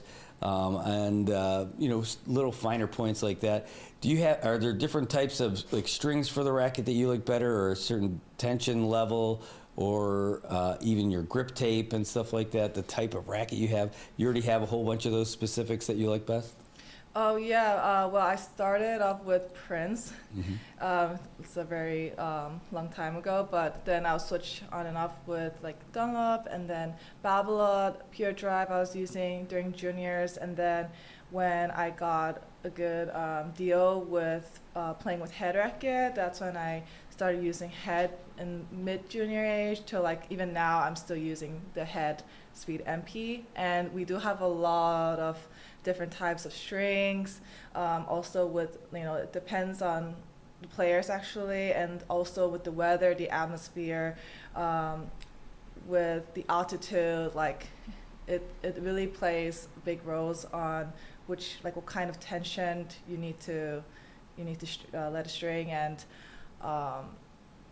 there's just a lot of variations that it plays along, and it really depends on the player's style as well. It depends on their tennis style. It depends like if they really are more into strings that gives you that more touch feeling, or more power, more generate more spin. So yeah, it's a lot. That was awesome. So I have heard your name so many different times from people in the tennis community here, and they're always smiling, talking about everything that you're doing and everything that you've done. But maybe you could get us caught up a little bit. Tell us how you got your start and everything, and where you went to school here and all that stuff. Yeah, I started playing tennis when I was 6. Wow. My father taught me, and he's been teaching me ever since. Even now, he's like my coach. And yeah, I just started just because he was just playing, having fun with his peers, like at A&P, and he would just take me there, and I would just play on the playground. We had a playground at that time, and I would just be playing, and then I was watching him, and I was like, oh my God, it looks so fun. Like I wanna, play. So then I told him that I wanted to play, like teach me, and then he taught me since. And growing up, like I went to, I had like a normal life, like other people here.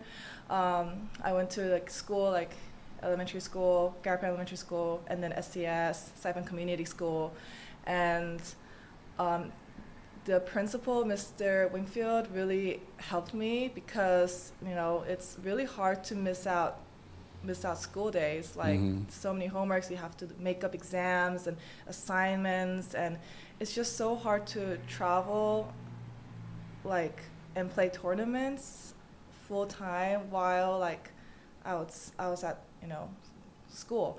So but Mr. Wingfield really helped me, he helped me by being flexible, and he understood my situation, that I wanted to play more and compete more. And I'm really grateful that he gave me the opportunity to do that. I was missing a lot more schools, but I also I had to hold myself accountable to keep catching up and setting up makeup, homeworks, exam days whenever I came back. And then I graduated from SCS, Saipan Community School, and then I was really doing well. First, I was playing, the local tournaments, the Tan Holdings, the PIC, the Coconut Classic. Oh, yeah. I was playing all the local tournaments, and I was doing really well in my age, at a young age. And then I was invited to the MPQ, now it's called MPRC, to Guam, or also they also hosted in Saipan. They go back and forth before, and yeah, it was my first time going internationally, going to Guam with the team, which was really cool. And then, how old were you then? I think I was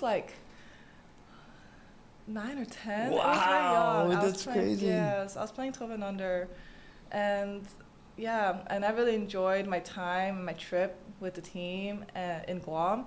And then I really did well there as well. And then the NMI team went for a trip, for more tournaments, for a POJC tournament in Fiji that was held in Fiji, and then Pacific Open Junior Championship.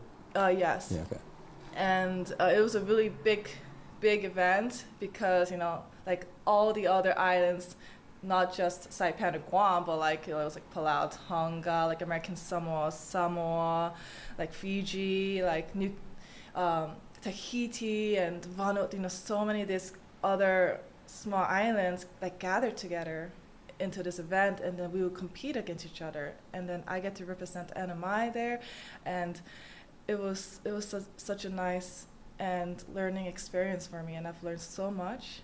And then since then, I really did well as well. And then the ITF player development in Fiji, that the academy was based in Fiji. They invited top players who were in the top on their age categories, and I was one of them that time. And So they invited me for like a full scholarship for a year, and that was the big decision, whether I wanted to keep continuing living my life here in Saipan and doing the same, or like go to high school with other people, like with my peers, or if I, should get out of Saipan and really wanting to play, because I didn't have financial stability as well. I mean, even now it's hard, but yeah.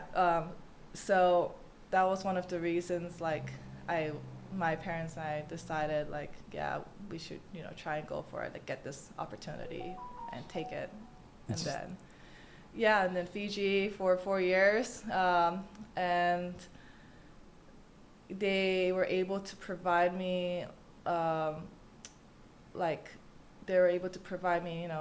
training-wise, like fitness, learn so many things, responsibilities, such as like doing your laundry, like, making your bed, like small things, like cleaning up the dishes after like, dinner, and, those small things like really mattered and really like helped me learn a lot of like self-responsibility, not just on court, but off court as well. And they provided me fundings for me to able to like travel the world and compete. And for me, like, I was very, very thankful for that, because I didn't have that kind of funding. And nobody gets this kind of thing. Like, this is like such a special opportunity that you're able to go through with all this stuff. Sounds amazing. Yeah. And you had, it's like basic tennis training, where you got like, get out and clean your room, you do your laundry, all that stuff. And so how many, and you're still taking regular school classes while you're doing that stuff too? Online. It was completely online. And we had a very strict set schedule planning. We would wake up at a certain time, like 6 a.m., and we'd run around laps in a rugby field, because Fiji was known as, big time. Big rugby, So they had like 6 rugby fields, and we would be running, at 6:30 a.m. And then after that, like, we'll clean up, and, we'll have breakfast, and then we'll do online school, like get to it, like get our laptops out, and then we would just be doing school. And then after that, like, we would have a morning session, tennis session for like 2 hours, and an hour of fitness, and then we'll come back, and then we'll shower, and then lunch, pick up laundry, fold our laundry, and then a little bit of break, online school again, and then afternoon tennis sessions, and then come back by evening and have dinner, and then we'll have like different chores, because it's not just me, there are other like players from the Pacific Islands, and then we'll study again, do school, and then we'll have a little bit of like 1 hour phone session, and then they take our phones away, and then and then we get for bed, and then we do it all over again. No kidding. And that's 4 years? Yeah, I mean, things changed like after like I think 3 years, because there were some changes and some rules changed, but yeah, definitely the first 3 years was like that. So that's all that to get you to become a much better player and hone your skills and still develop your education and all that. But how does it work when you're doing all that for going out to tournaments and stuff like that? Because you still played in tournaments and everything while you're doing that, right? Right. So you have to fly out from there. Do you handpick which tournaments you want to go to? Like, ooh, this one I could get points, or how does that work? So yeah, the coaches were the ones who picked out the tournaments for me, and I like trusted them, because I didn't know which tournament I should be playing to get this amount of points or that, to like raise my ranking, keep improving. And so the coaches were the ones who picked out for me with the tournaments, and I would fly from Fiji areas most of the time. I'll usually go to Australia, New Zealand, New Caledonia, where else? Oh, Europe, Italy. There was another ITF center for player development funds for African players. So I'll get invited over to Morocco and live with them for 3 months, train with them, and then compete tournaments. Like I played tournaments in clay as well, so I had to practice on clay. That's what I was going to ask you about now, because I remember not following it super close, but when I was growing up, when the big tournaments were on, we would watch, on TV. And you see the hard court, clay court, grass court, and everything. And now, we have Saipan court, right? So have you been able to try all these different types of courts, and do you have one that you like better than any of the other ones? I prefer hard because I grew up on playing on hard, and I think my game style also suits on hard more. But yes, I've tried all the court surfaces. I've tried clay from, in Europe when I had to fly to Morocco and train with them. It was really hard at first. Like I thought I was like gonna fall like every time, and like Really? it was more physical too, and a little bit different on tactical parts as well. But once I got used to it, like it was fine. But more grinding as well, definitely longer rallies. So definitely the physical plays a big role, I would say. Oh, on the clay? On clay. Wow. Yes. I played on grass in Australia. There was a Margaret Court, I think it was Margaret Court, that held in Australia, and my younger sister actually went there before, which is pretty cool because like I was there when I was like around her age, and then she also went there and then won a team event, and I was like, oh my gosh, like brings me back, memories that I was there and I won the 12 and under individuals, and it was on grass, real grass. It was my first time. It was back in like 2012, like sometime there, and yeah, I definitely played all the course surfaces. Do you wear different shoes for the different surfaces there? Yes, for grass, there's more. There's this different type of shoe that helps with like more stability when I'm like running and not trying to slide. Like there's more stability on it, and there's a specific type. I also played on carpet as well. Recently in Germany, where I train now, we have indoor carpet, and apparently there's carpet shoes too, but I just wear like hardcore shoes and it's fine. Clay court, definitely there's clay court shoes. Yeah, we have different type of shoes.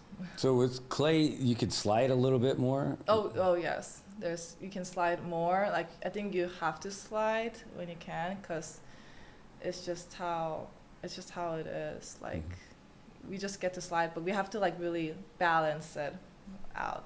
You kind of have to like, I don't know how to explain it. Like need to learn first how to slide, but like not slide over to the point like you're unbalanced. Like you need to recover quickly, for the next ball too. Like more weight on your heels as you're going into it? More weight on your legs, I would say, and bending more on your knees.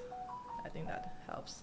Wow, it sounds amazing. So, trying to master all those different surfaces. Just from soccer, we play on turf, but we started playing at AMP, or not AMP, but over here at Oleai Sports Complex. So that was its own multi-surface court too, because like in the wet season there was grass, and in the dry season it was mostly like dirt. And so you get to figure out like, and if it rains, the different kind of cleats that you would wear and all that other stuff. So I imagine when you're playing on those different surfaces, the ball reacts a little different too when it hits. Does it get more grab on clay or on grass, or does it die? On grass is more like the flatter you hit and the lower you hit, it's better. It has more impact because it slides and then it reacts like quick and fast. So there's no time to like really set up. You have to just get the timing, shorter swings, and staying low more. For clay, it's the ball bounces higher, like higher in general. Really? Yeah, and topspin, like high topspin, like a lot of topspin helps, and is more it takes more advantage on clay. And definitely longer rallies. I think it's more physical as well, and more depth as well for clay, and slower. It's slower for sure. No kidding. With the surface, and hard is I mean, it's less bouncy, but it also depends on which countries I'm at. Like some other countries, like the hard court surface, like the ball bounces even like higher actually, like the clay. And some other ones it's really it's fast, as like grass. So hard, like different regions plays as well. What kind of hard courts they have. How about the balls? I mean, like, so I know that there's so many different people that make them and all that stuff. So, like, for soccer, same thing. Like, for hockey, it was easy because it's just your black puck. That's it. Yeah. Boom. You know, no, you can't be special with it. But, like, do you get to pick, or is it like the tournaments have their own, or is there one for, like, that governing body? We all use the same universal, this kind? Back in college, like in the U.S., all the schools for Division I used Wilson, and I think that's, and also in NCAA like championships as well. They only use Wilson balls. For other ITF or WTA events, it depends on the countries and their events. Like some of them they use Head Tour, some of them use Dunlop, or for example, Australian Open, they use the Australian Open. Dunlop ones, so it really like we don't get to choose it. It's up to them. Do they react differently? Like, do you know, like, all right, I know with this ball it's going to do a little more of this, or is it pretty much all the same? No, they're a little different. Like the Wilson one tends to bounce higher, and Penn is more a little bit flat feeling. It doesn't bounce as high. It's like in the middle. Dunlop, it kind of bounces and then kind of like skips forward. So, and Head in Korea, like it did not bounce at all. But other Head balls in other countries, like it's like normal, like I would say similar as Wilson. So cool. Yeah, it's just different. All right, so we got a lot of your history and everything, so let's talk about what you're doing right now, aside from being right here in our studio. So what's going on with your life right now? I mean, I graduated from Georgia Tech last summer. So yay, I'm finally out. And I got the degree. It was so hard. And then since then, I started full-time pro tour as a professional athlete. Since last September, I started a few tournaments. And then this year was like, I really went for it. Well, do a lot of the folks that you're playing with, have they gone through college and gotten their degree, or did they get sidetracked with more of a tennis focus? And because I feel like if they were going to do that, like some of what you were talking about, it was so difficult, so much training that you got to put in. Getting that degree's got to be really tough, and trying to balance that with tennis. So, are you playing against? Did everybody go through college, or did a lot? Or are there a bunch who just went through the tennis ranks? Like my teammates, or. Or the people that you're playing against now? Yeah, there are definitely a mix of players who are like me, who played college tennis, and then they also decided to play professionally full time. There are others like my teammates in my year. They stopped playing tennis after college and went for internships. Went for they're focused more on job careers. Some players they've been professional tennis players since they were young, since they were juniors. So there's a lot of good mixture and different paths on players I've played against. So now, when you're a pro, do you still have a coach, and how do you train?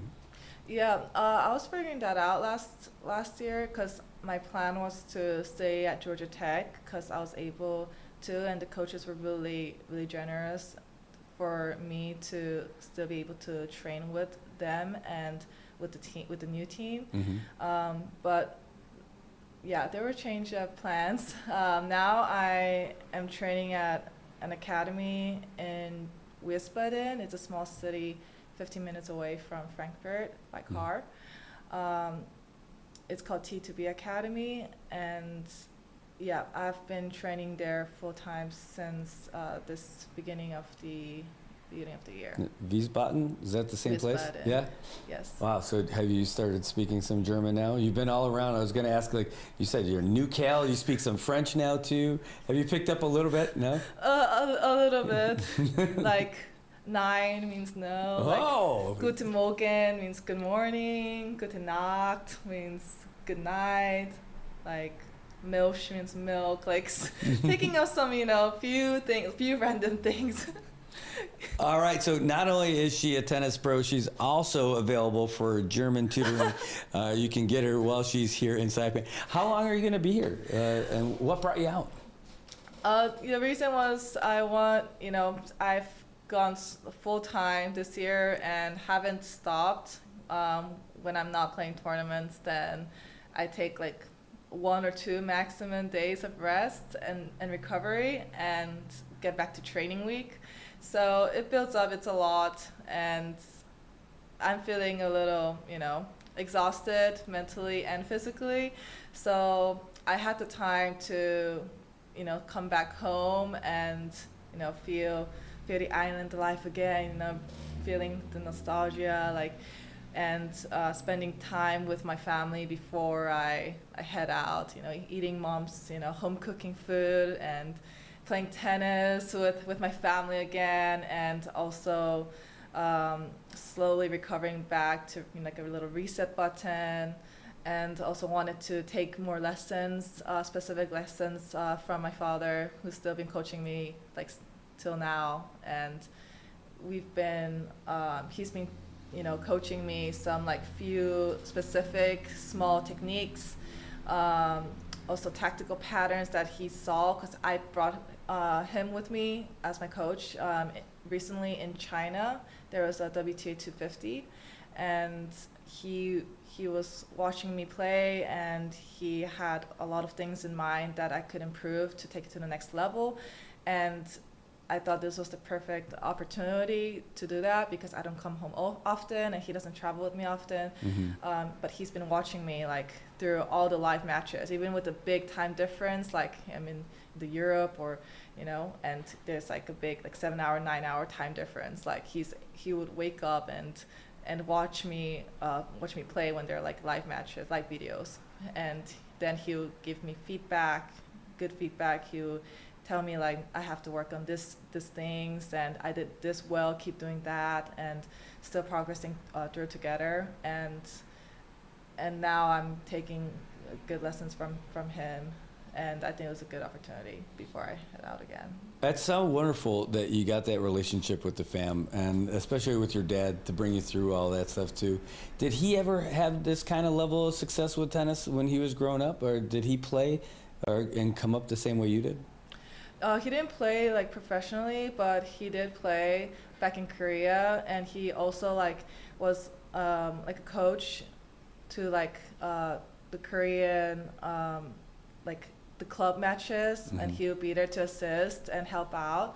So he did gain a lot of experiences from that, and he continued to study and watch, and he's always eager to learn the development of, back in tennis eras versus now, and how it's developing, and how the new players or the junior players, upcoming, good junior players are playing. And he keeps learning and also teaches me. And yeah, he's definitely, I would say he is experienced as other coaches that I have been working with. That's awesome. So with everything you've done so far, what are you most proud of?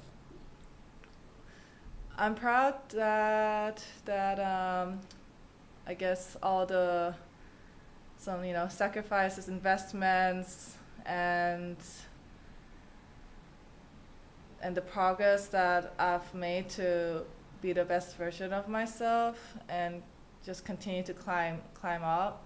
And that I'm making the NMI proud. Like people around the world are like, where are you from? Like, you know, like, are you Korean? Like, oh, like I saw sometimes, like recently there was also in WTA events, like they'll put Papua New Guinea flag, and I'm like, no, like I'm not from there. Like I have nothing to do with them. And I would tell people who are like, they're so curious about NMI, like Saipan, they've never heard of it. They've heard of Guam before, but they haven't heard Saipan, and I would tell them a little bit of history about it, and they're just like very like excited. Like they were like, oh my gosh, like they were like eye-opening, you know, awareness around the world, and hearing more like about NMI and where it came from. And I was born and raised there. Like it was just like very cool that I was able to tell stories and tell the background, like where I was from, to people like around the world. And I think that's one of the proudest moments, is that I'm able to tell my part with the NMI like around the world. Super cool. Do you have a match that's your most memorable? Like you're either a big win or a big loss, like something that's like, wow, man, I'm so glad I got that one. Like it was great. Or maybe one that got away that you would love to replay. Yeah, there are a lot of matches. There are a lot of matches, but it is part of, you know, the journey. It's part of the ride. You know, it doesn't always go up. It goes up and down and up and down. I think it's important to be consistent, to learn from it, even though it hurts, and, you know, coming back stronger and training harder and working on the things that didn't work out in those matches. One of the matches, I would say that I wish that I could, you know, replay and do something differently, was this year around May in the country Georgia. There were 250 ITFs that I've played back to back, and I had to grind through qualies. And I reached my first semifinals in that prize money level, 50. And I played against the number 2 seeded player from Poland, and she's a really good player, but I was really close. Like we had 3-set battle, 3-hour battle. Wow. And third set, something changed. I lost 4-6, 7-5, and then 1-6, and I was very upset about it. So, but I mean, I learned there were definitely maybe tactical patterns, more mental side, physical part plays along. So, just wish that it could be my first. You know, I was so close to getting to finals in my first 50. So, I think that was painful. And one of the proudest moments, like the best moments, was that week as well. It was the second week. The next day, after losing that semis, I had to grind through qualies again. So I didn't take a break. I just kept going for 2 weeks straight. And I reached semis again, and I played against this amazing player from Chinese Taipei, and I had to play 2 matches that day at the same time, the quarters and semis. And I grounded through, and I won in 3 sets in 3 hours again. Wow. And then I won my first 50K title in that week against another great player from country Georgia. And it was another battle, 3-hour, 30-minute battle with her in 3 sets as well. And I was glad that instead of falling down from the loss of the semifinals, I was able to get myself up and grinded through and kept going. So 3.5 hours is a long time. I've done a bunch of long races, and one of the things that you got to do is you plan, you hydrate beforehand, then what you're going to eat that day and all that. But what you have to manage is your in-race nutrition. So do you have like in-event nutrition that you're thinking of? Like if you're playing, like you said, you got like three matches? Yeah. Right? So it's game, set, match, right? Yeah. Okay, so I got it. So 3 sets. Okay, so 3 sets. So like you don't have a whole lot of time between each set, but do you like crush like an energy gel? Do you do anything like is there a special sports drink that you like, or do you eat something? How do you deal with it? Before the match, I would try and eat something nutritious. Obviously, definitely have breakfast, good amount of breakfast. Like I would have toast with scrambled eggs and with Greek yogurt, with fruits, definitely bananas, and then I would hydrate a lot, both water and electrolyte powder. And then during the match, during the changeovers, I would try and I eat bananas. I'm like a banana person. The thing is that I don't eat bananas like outside the matches, not often at all. But like in the matches, during the matches, like I'm the banana person. Like I would be taking a bite and having like 3 bananas like every match. Really? Yeah.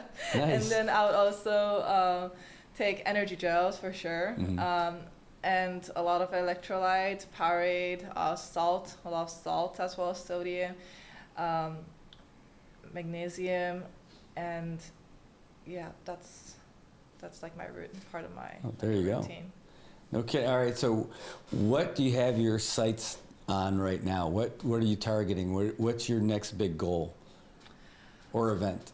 It's interesting because at the beginning of the year, my goal was to reach top 500 because I didn't have any points. I didn't have a ranking at the beginning of the year. So I was like, top 500 sounds like ideal, like achievable. Because the long term is obviously being like top 100 and the top 50 and the top 10, mm-hmm. and then participating like all the Grand Slams.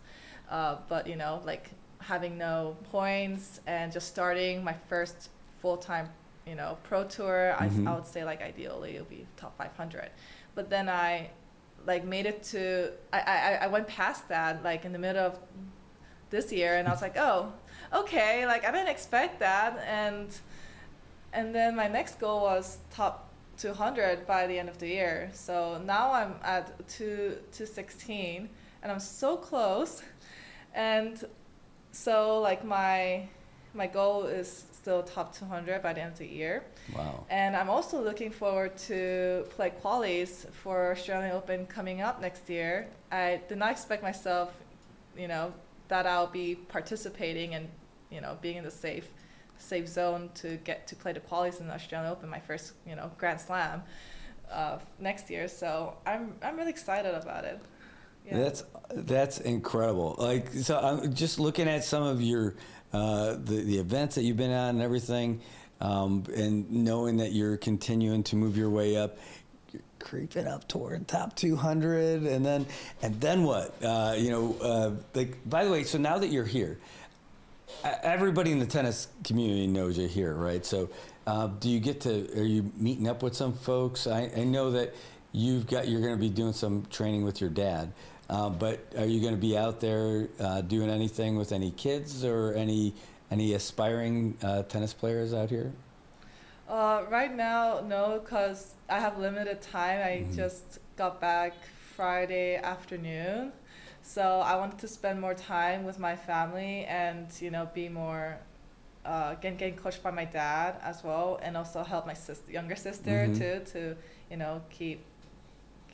keeping up with the rallies with me. But yeah, today I will be practicing, playing with, oh my God, what's his name? I just met him last night. He came from Dubai. I think he recently came to Saipan as well. Wow. And I just met him briefly, and I had a hit with him a bit like last night when I saw him in the courts. Oh my God, this is embarrassing. Jonah. Oh my God, I think it's Jonah. Oh my God, I hope I'm right. I hope he's not saying this. I'm sorry.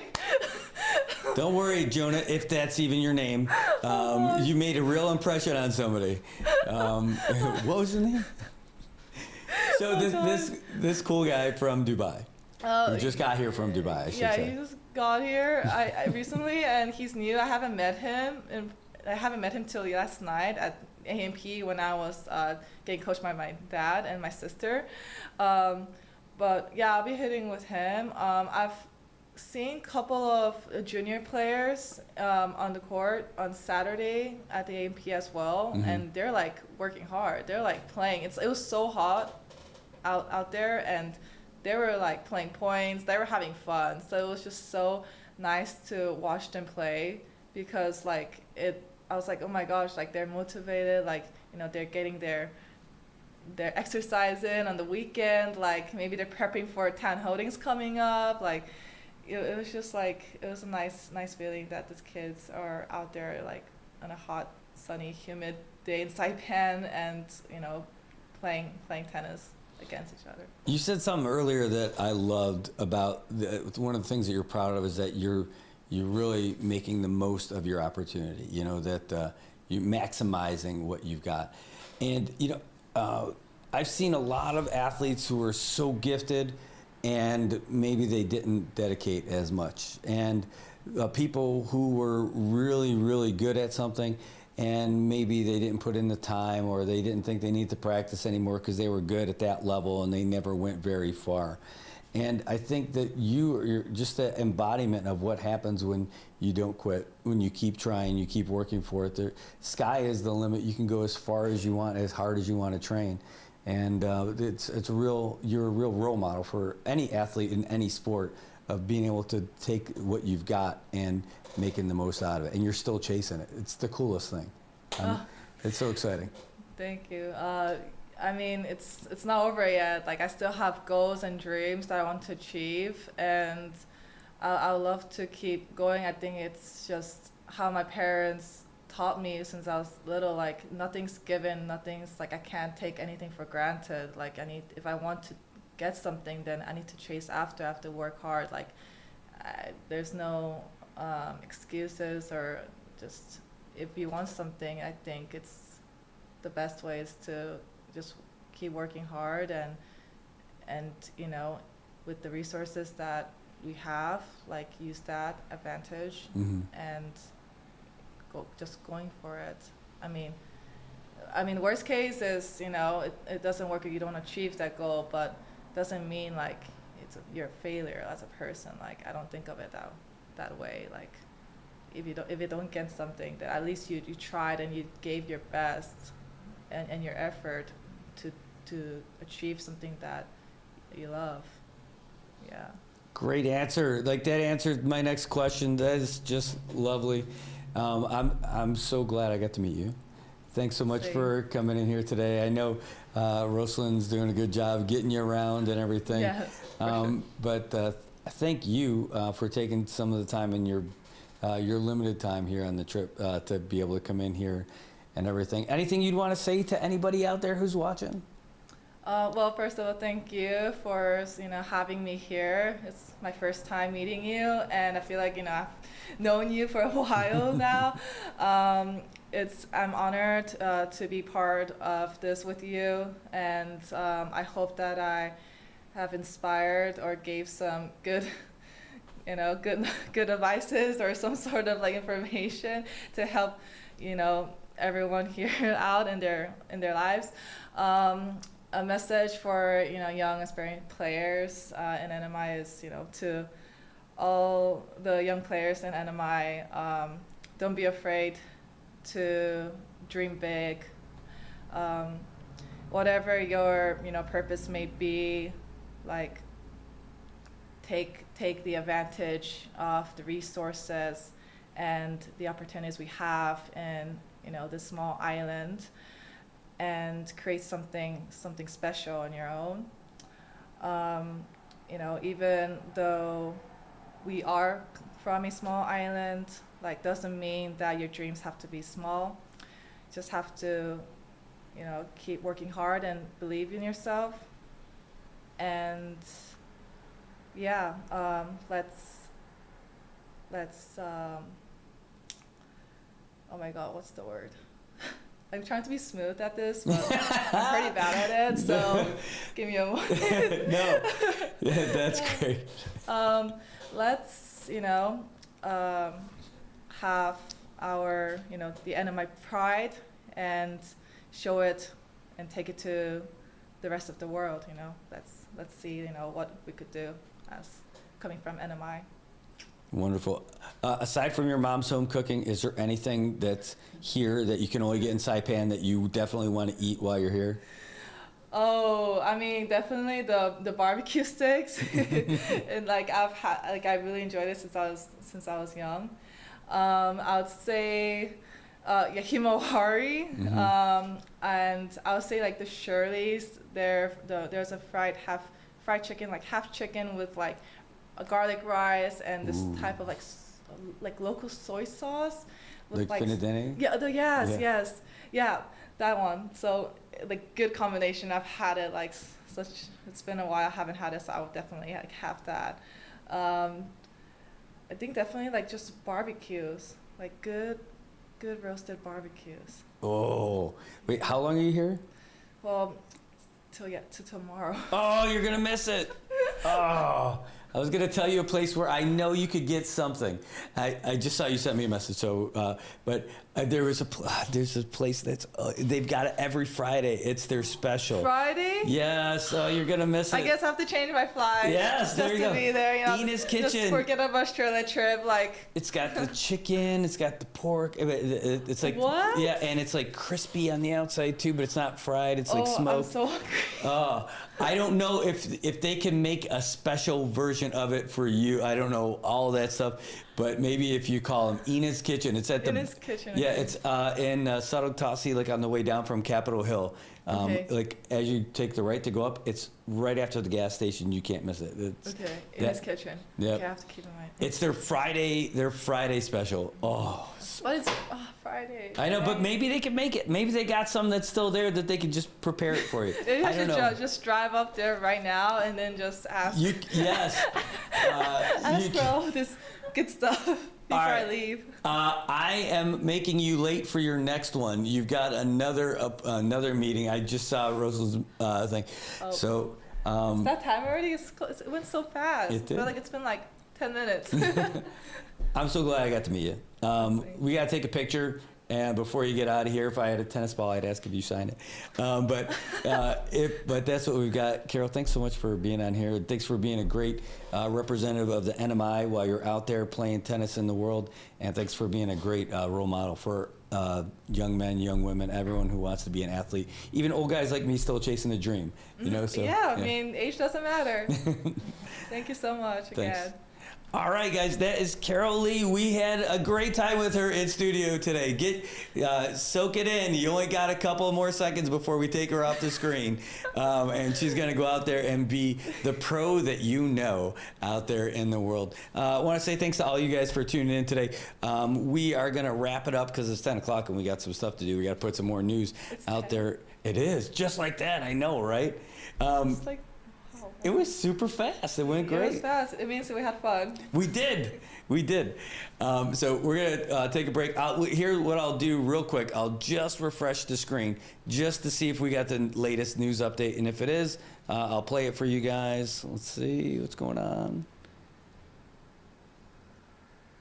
There it is. All right, here's the latest news update, folks. We'll be back. Last stabbing on a train in Britain. Thank you so much for having me. No, it was great. Except for that, I forgot this guy's name that I've Stephanie Bennett reports. That's all right. Chaotic and horrific scene. Panicked passengers tried to move to other carriages to get away from the scenario, while others stayed behind to tend to the victims. Now, the train was en route from Doncaster to London's King Cross station before being diverted to Huntingdon in Cambridgeshire. Police say 11 people were treated in the hospital.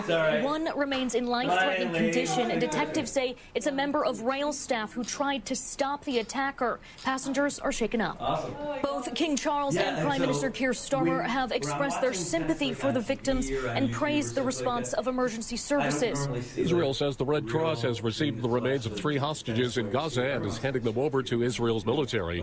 Hamas claiming in a statement earlier the remains were found just today in a tunnel in southern Gaza. Since the ceasefire in Gaza took effect, the remains of 17 hostages have been returned.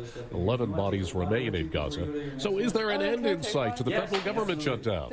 Texas GOP Senator Ted Cruz says there is, believing Democrats were hoping to use it to get an edge for Election Day Tuesday. I think it's likely to open Wednesday or Thursday of this week. The Democrats will wait until after Election Day because they think a shutdown is good for energizing the crazies in their party. But I think it'll be either late this week or early next week. Cruz on Fox Sunday Morning Futures with Maria Bartiromo. President Trump says Chinese President Xi has given him assurances that Beijing will take no action toward its long-stated goal of unifying Taiwan with mainland China so long as Mr. Trump is in office. He never brought it up. People were a little surprised at that. He never brought it up because he understands it, and he understands it very well. President telling CBS 60 Minutes it's because they know the consequences. Americans listening to Fox News. It's Will Kane Country. Watch it live at noon Eastern Monday through Thursday at foxnews.com or on the Fox News YouTube channel. And don't miss the show. Listen and follow the podcast 5 days a week at foxnewspodcasts.com or wherever you download your favorite podcasts.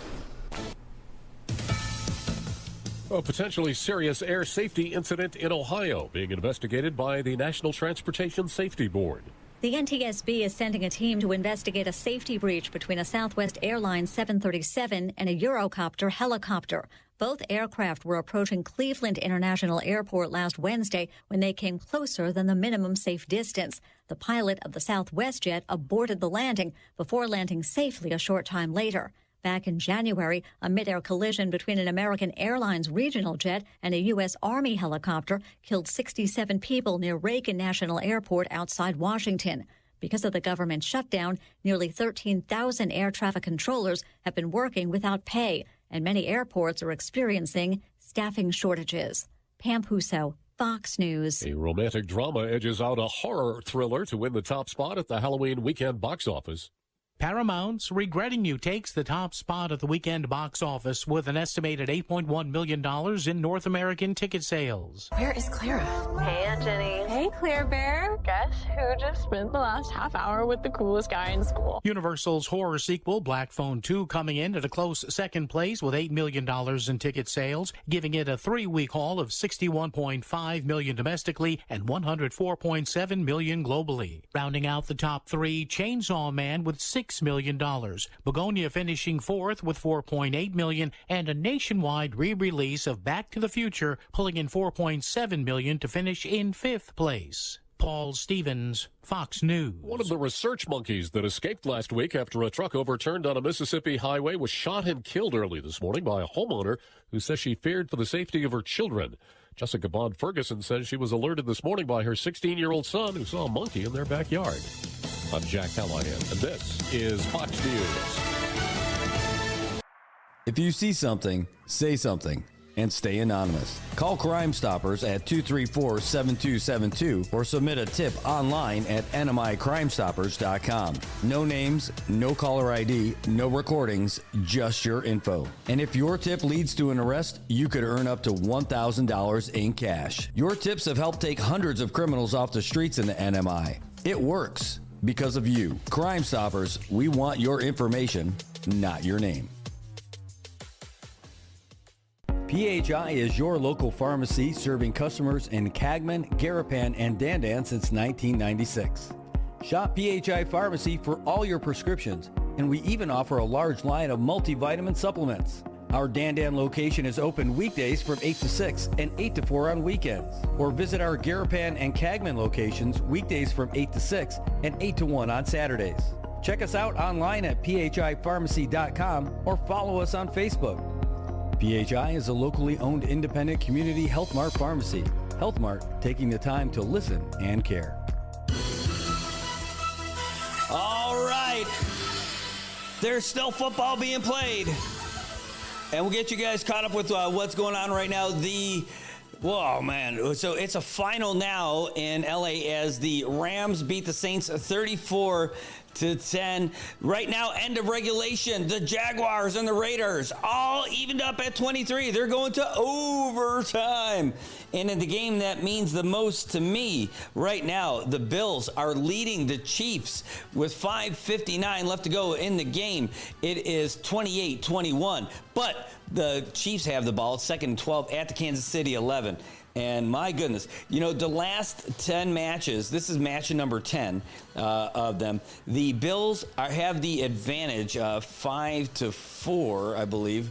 Maybe the other way. But either way, of all those 9 matches leading up to this one, the scoring is only separated by 1 point. The Chiefs have scored 243 points, and the Bills have scored 242 points. These guys have been close, and they are still close right now. So 5:23 left now, and it's 1st and 10 at Kansas City 24-yard line, and the Chiefs got the ball. 5:23 left to go in the game. I hope we win for sure, and by we, I mean Buffalo Bills, because it's my team, and that's all that other stuff. But the main thing is, I want the Bills to continue looking good and have a good run toward the postseason. They don't have to be playing their best football yet, but just so that they are good to go for the season. Hey, Louisa, she knows it. PJ knows it. The next game up, the late game of the day, the Seahawks and Commanders going to be going at it at 11:20 tomorrow Standard Time. So just about an hour and 13 minutes away. And the 2nd and 12, they're all backed up. But Holmes gets hit as he throws, but Kelsey gets it and gets across the 23 for a first down. It gets to the 24. My goodness, these Chiefs are just too good. And I don't know how you can not be a Chiefs fan. I am a Bills fan, I know, but I still love what they're doing in Kansas City. I like the guys that they got. I think they play for each other really hard. I think they do it the right way.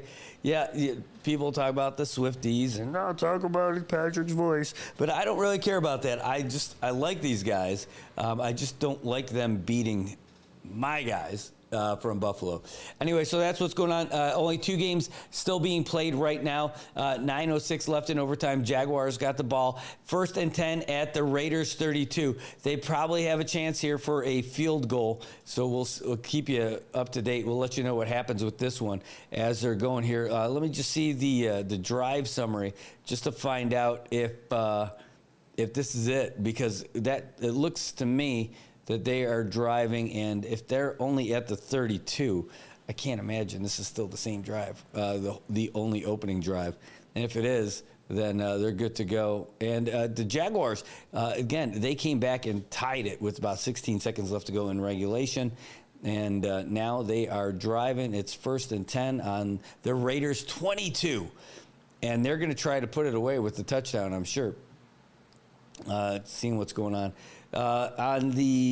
Now for the Bills and the Chiefs. Oh boy, that's going to be a timeout. It looks like just before they snap that. No, yeah, it's a timeout. Timeout Buffalo on defense. So 4:32. Bills still got a 1-score lead. 2nd and 10 for the Chiefs while they do this timeout now. Again, wow, boy, this game is so close. So close. 4:32 left in that game. And my goodness, while we're hanging out and watching this, might as well just finish this one out. I'm watching this on the screen. I should put it on the big screen. I can't put it on. We'll get copyrighted for sure. I'd love to have it with you, but I'll keep this stuff on. What do we got here? Yeah, they're just showing a commercial right now, so that's great. We'll let you know what's going on with the other game too here as it's 2nd and 3rd at the 4-yard line. The Jags are making their way up there. By the way, Mahomes in the shotgun right now, running back off to his right-hand side. Kelsey was in motion. He drops back. A short throw. It's bobbled all over the place and hits the turf, 3rd and 10. And, boy, that thing looked like a pinball as it was going through the air. And let's see what happens. Oh, it's 1st and goal at the 1-yard line for the Jags. And it looks like they're going to have that go-ahead score. Oh, my God. Mahomes threw it off his own lineman's head. He wasn't looking at it. So I got my eye on that game, and I've got my other eye on what's going on in Las Vegas. Jags are 4-3. Raiders are 2-5. 6:05 left in overtime. All right, other game. Mahomes from the shotgun drops back all the way back to the 11. Gets hit as he throws. He throws it downfield. It's intercepted. Did he hang on to it? Yes, he did. And they are going nuts. The Bills with a big interception now. 1st and 10 for Buffalo with 4:18 left to go in the game. Oh, my goodness. The fans of Buffalo are going crazy right now. Oh, Rapp with the interception. Again, Mahomes got hit as he threw. He got driven down to the carpet, and Rapp just was backpedaling all the way through. Got it in front of Worthy. Oh, and who put on the pressure? Was that Bosa? Wow. And Rapp is going nuts. He's screaming. Bosa's jumping up and down. The Bills are happy. There's still a lot of game left. I know. Don't talk to me about 13 seconds. But there's still a lot of game left. And speaking of game, Jags and Raiders still playing right now. Again, it's 3rd and goal now at the Raiders' 1-yard line. They had 2 unsuccessful attempts. Bills got the ball. Josh Allen under center. He hikes it. He drops back. He hands it off to Cook. Cook scraps off to his left. Gets maybe 3 yards. No, about 2 yards on the play. And we're going to see what happens over here with the Jags as we're watching that intently. 2nd and 8 for the Bills. Time ticket, under 4 minutes left now. Yeah, down the... Well, the live time, we're at a little bit of a delay, but they're going to end up picking up some yardage here, so I can see that here. All right, Josh Allen from the shotgun. Barking out. Gets the ball, drops back. He looks off to his right. He's got his man, and it's going to be for a 1st down for Kincaid.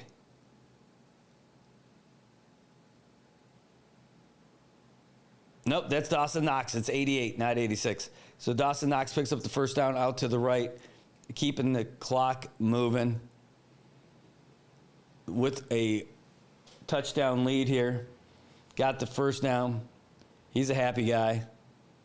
4th and 1 now for the Jags. They tried 3 times. They came up with nothing. All knotted up with 3:48 in overtime. Jags going to have to go for a field goal now. All right, Josh Allen under center. He's got a lone setback. Who he gives the ball right up the middle, crosses over the 50. He's moving so fast it was hard to see his number, but that's James Cook. James Cook had a 216-yard performance last week and looking good at that. Yeah, I see it. The difference between the video that I'm seeing and the actual time on here is tough. But thanks, PJ. Yeah, we're at 2:45 right now. Yeah, well, the video feed I have is not on TV. This is just one of those great apps that are out there for everybody. That's where we're at. So we're going a little bit long today for the show because we're just decided to stick around and do some football. Don't spoil it. I do see that too, by the way. So, yeah, Bills 3rd and 3 at the 49. They're going to end up picking up a yard on this next play on the video. But, again, with 2:39 left, they still have the 2-minute warning. Ideally, they're going to put up at least a field goal to make it a 2-score game with this much time left on the clock. Again, with Mahomes, anything can happen. Dude's just too good. Yeah, they got 1 yard, and that was it. And that's when they go to that break. And by the way, I can't see what's actually happening over there. The Jaguars got a touchdown. Lawrence ends up getting a quarterback sneak for a touchdown, and how about that? And they ate up so much time on that drive, too. Anyway, 3rd and 3. Josh Allen walking off the sideline, making his way over to the huddle.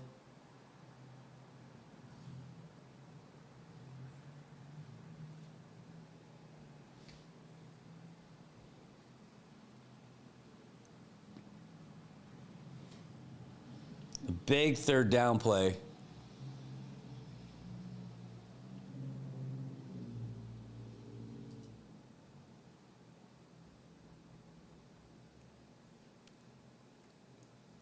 And it's one thing to do it during the regular season. It'd be great if they could do this in the playoffs. Here we go. Josh Allen under center. Samuel's in motion. He scrambles out to the right. Dishes it off to Cook. Cook is going to go and sit on his butt at the 38-yard line for a first down, staying inbounds to keep that clock going. Tick, tick, tick, tick, tick, tick. And Kansas City calls timeout.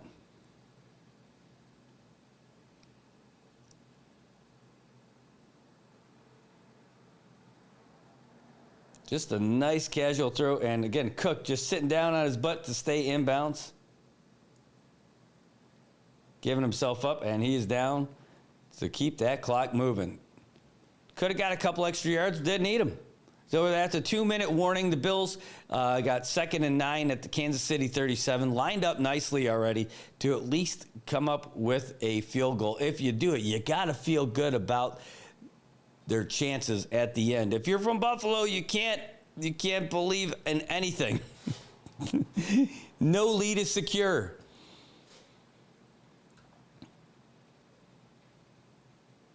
All right, the Jags and the Raiders. So the Jags take the opening drive all the way down for a touchdown. They get the extra point, 30-23. It's 1st and 10 now for the Raiders at Jacksonville's 44. 3 minutes and 16 seconds left to go in overtime for them. And boy, what an exciting game. Trevor Lawrence, T-Law, 23 of 34 for 220 yards and a interception, and now a rushing touchdown. The Raiders, they got Geno at 25 of 34 for 245 yards, 3 touchdowns, and 1 interception.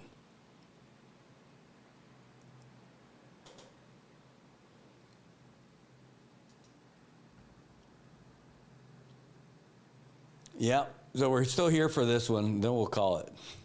I wasn't going to go and do all this. Really? I mean, I wanted to see, I definitely wanted to watch it, and I might as well watch it with you guys. Because why not? 49ers beat the Giants today. We were talking about that a little bit earlier.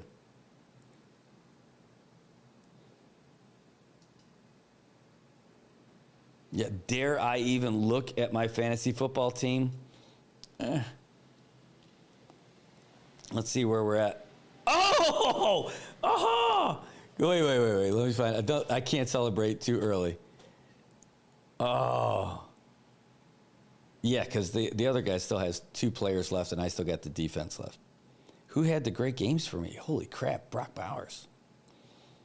Hell yeah, dude. I felt like I missed out. I wanted to bring Bowers in as my starting tight end, but he's been having so many injuries this year. So I didn't have him in there until this week. And I was like, oh, man, I just got this guy from the Giants, and he did well. He scored, he got 11.7 points. And Mark Andrews last week, he had 16.6 points, which for a tight end, these are great numbers. Brock Bowers, who's still playing right now, he could still get more points. He's got 34 points already right now out of my tight end. He's got more points than my quarterback, Josh Allen. DK Metcalf, he did not look good today. Only 2.6 points. Killing me, Smalls. Picked up Devontae Adams last week, and he turned out to give a big impact for me. 23 points for him. Kyron Williams got 17.4 for me.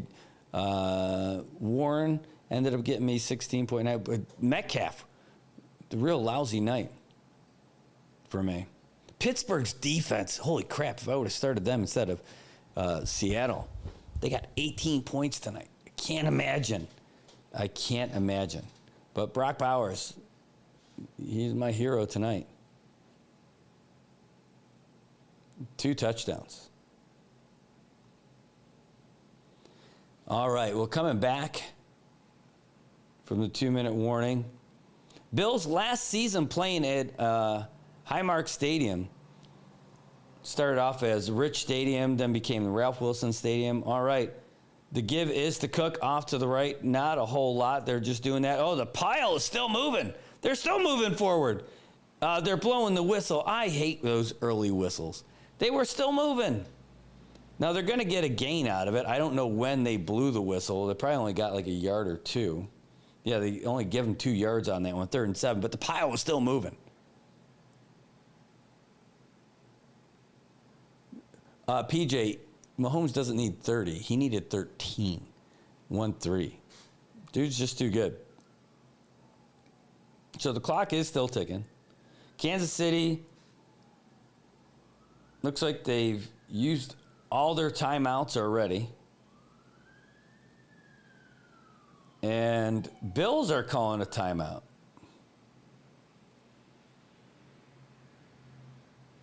Here at 3rd and 7.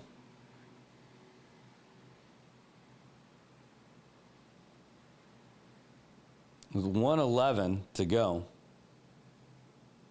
They want to talk it over. You figure if you run the ball, it's going to take time. Probably the smart move. Getting a first down would ice it, right? But if you get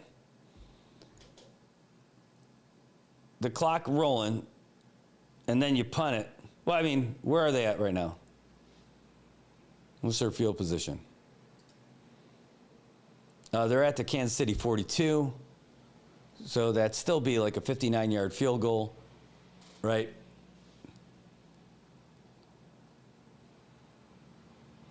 And that's what they end up doing. Holy cow. Sorry, I just fast-forwarded a little bit in the world. And, yeah, and so I could see where it's at. They took it all the way down. Man, look at that.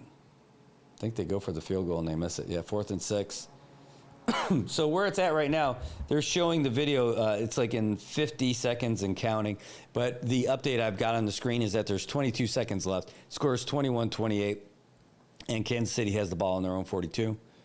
So what did they end up doing here? They must not have punted. No, they go for a field goal and they miss it. That's what ends up happening. 59-yarder. And that's a tough play. It's a tough one. And he misses it wide. Oh, it dinks off the post. It went off the right goal post. Oh, Matt Prater. That's not an easy one, 59-yarder, but that ended up giving him great field position. Looking at the screen, I could see it was 1st and 10 at the Buffalo 40 for the Chiefs with 16 seconds left. Dinks right off the post. 12 seconds left. 2nd and 10 at the Buffalo 40. So it must have been a pass. Again, no timeouts, so they're not going to be running the ball, just trying for some sideline passes, or they're going to have to go for all of it. Ugh. Putting some real pressure on Mahomes, but he does some great work. And look at that, found worthy right there. Dude is just so good. Patrick Mahomes.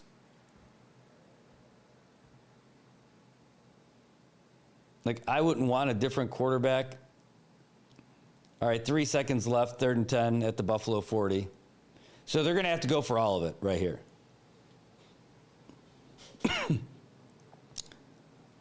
Three seconds left.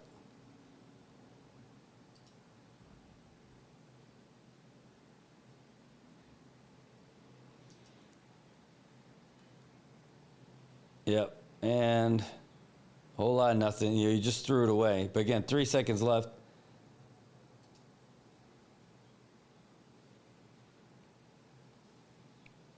And 3rd and 10. 3 seconds left from the Buffalo 40. Mahomes can easily throw it into the end zone. Guy's got a freaking cannon. He says he could throw it over 70 yards. At least that's where it was when he entered the league. He's been throwing a lot. All right, it looks like it's over. Thank goodness. I hope it's over. It doesn't say final yet, but it's got to. Final. Gosh. Freaking nail biter. All right, so the Bills win. It's going to be a good week now. We can confirm this, that it's going to be a good week. Hooray. And on the fantasy side, oh, Brock Bowers got another touchdown. 43 points. Oh, my gosh. Can you believe it? Now Jacksonville and Raiders, they're still in the overtime. Bowers got another touchdown. They need to kick the extra point. There's only 10 seconds left. I think they're going for 2. Why does it say second and goal? Because it's overtime. Oh, that's why, because it was second and 2. So the Raiders, they going for the tie, or are they going to go for the 2-point conversion? What are they going to do?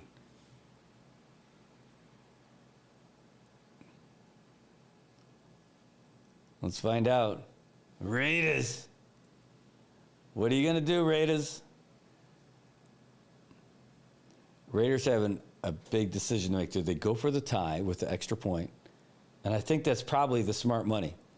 Or, hell, you're 2-5 on the season. What does it matter? Go for 2.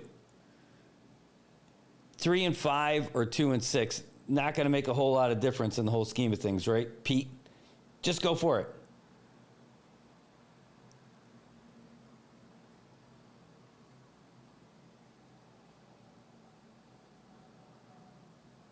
Make it exciting. And that's what they're doing. They're lining up. They're going for 2. They are going for 2. Geno Smith. Oh, they call timeout. Oh, this is exciting.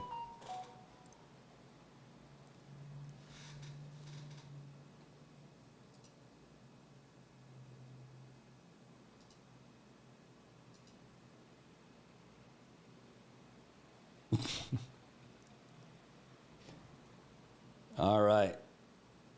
So they're just hanging out now, waiting for this timeout clock to expire so they can get back in there.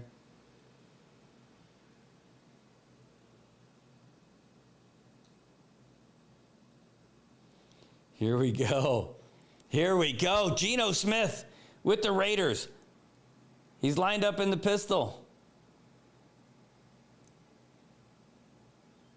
No, he's under center. Okay, no, drop back in the shotgun. They've got the spot shadow on Bowers right now. He's got a running back off to his right. He's dropping back. He's taking a look.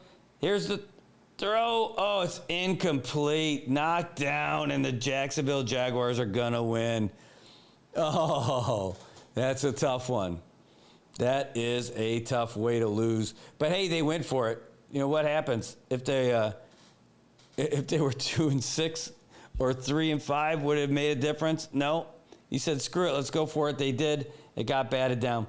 And you're looking at it, it's that big D lineman right there ended up knocking it down. All right, folks.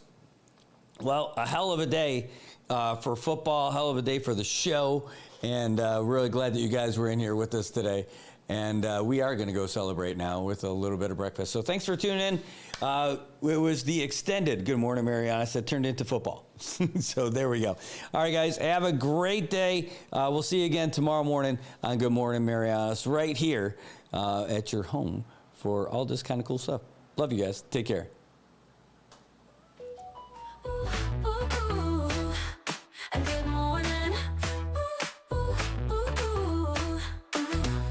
It's a brand new day in the Marianas. Coffee's hot and we're full of promise. So say it on the teeny and feel the glow. We've got the stories you wanna know.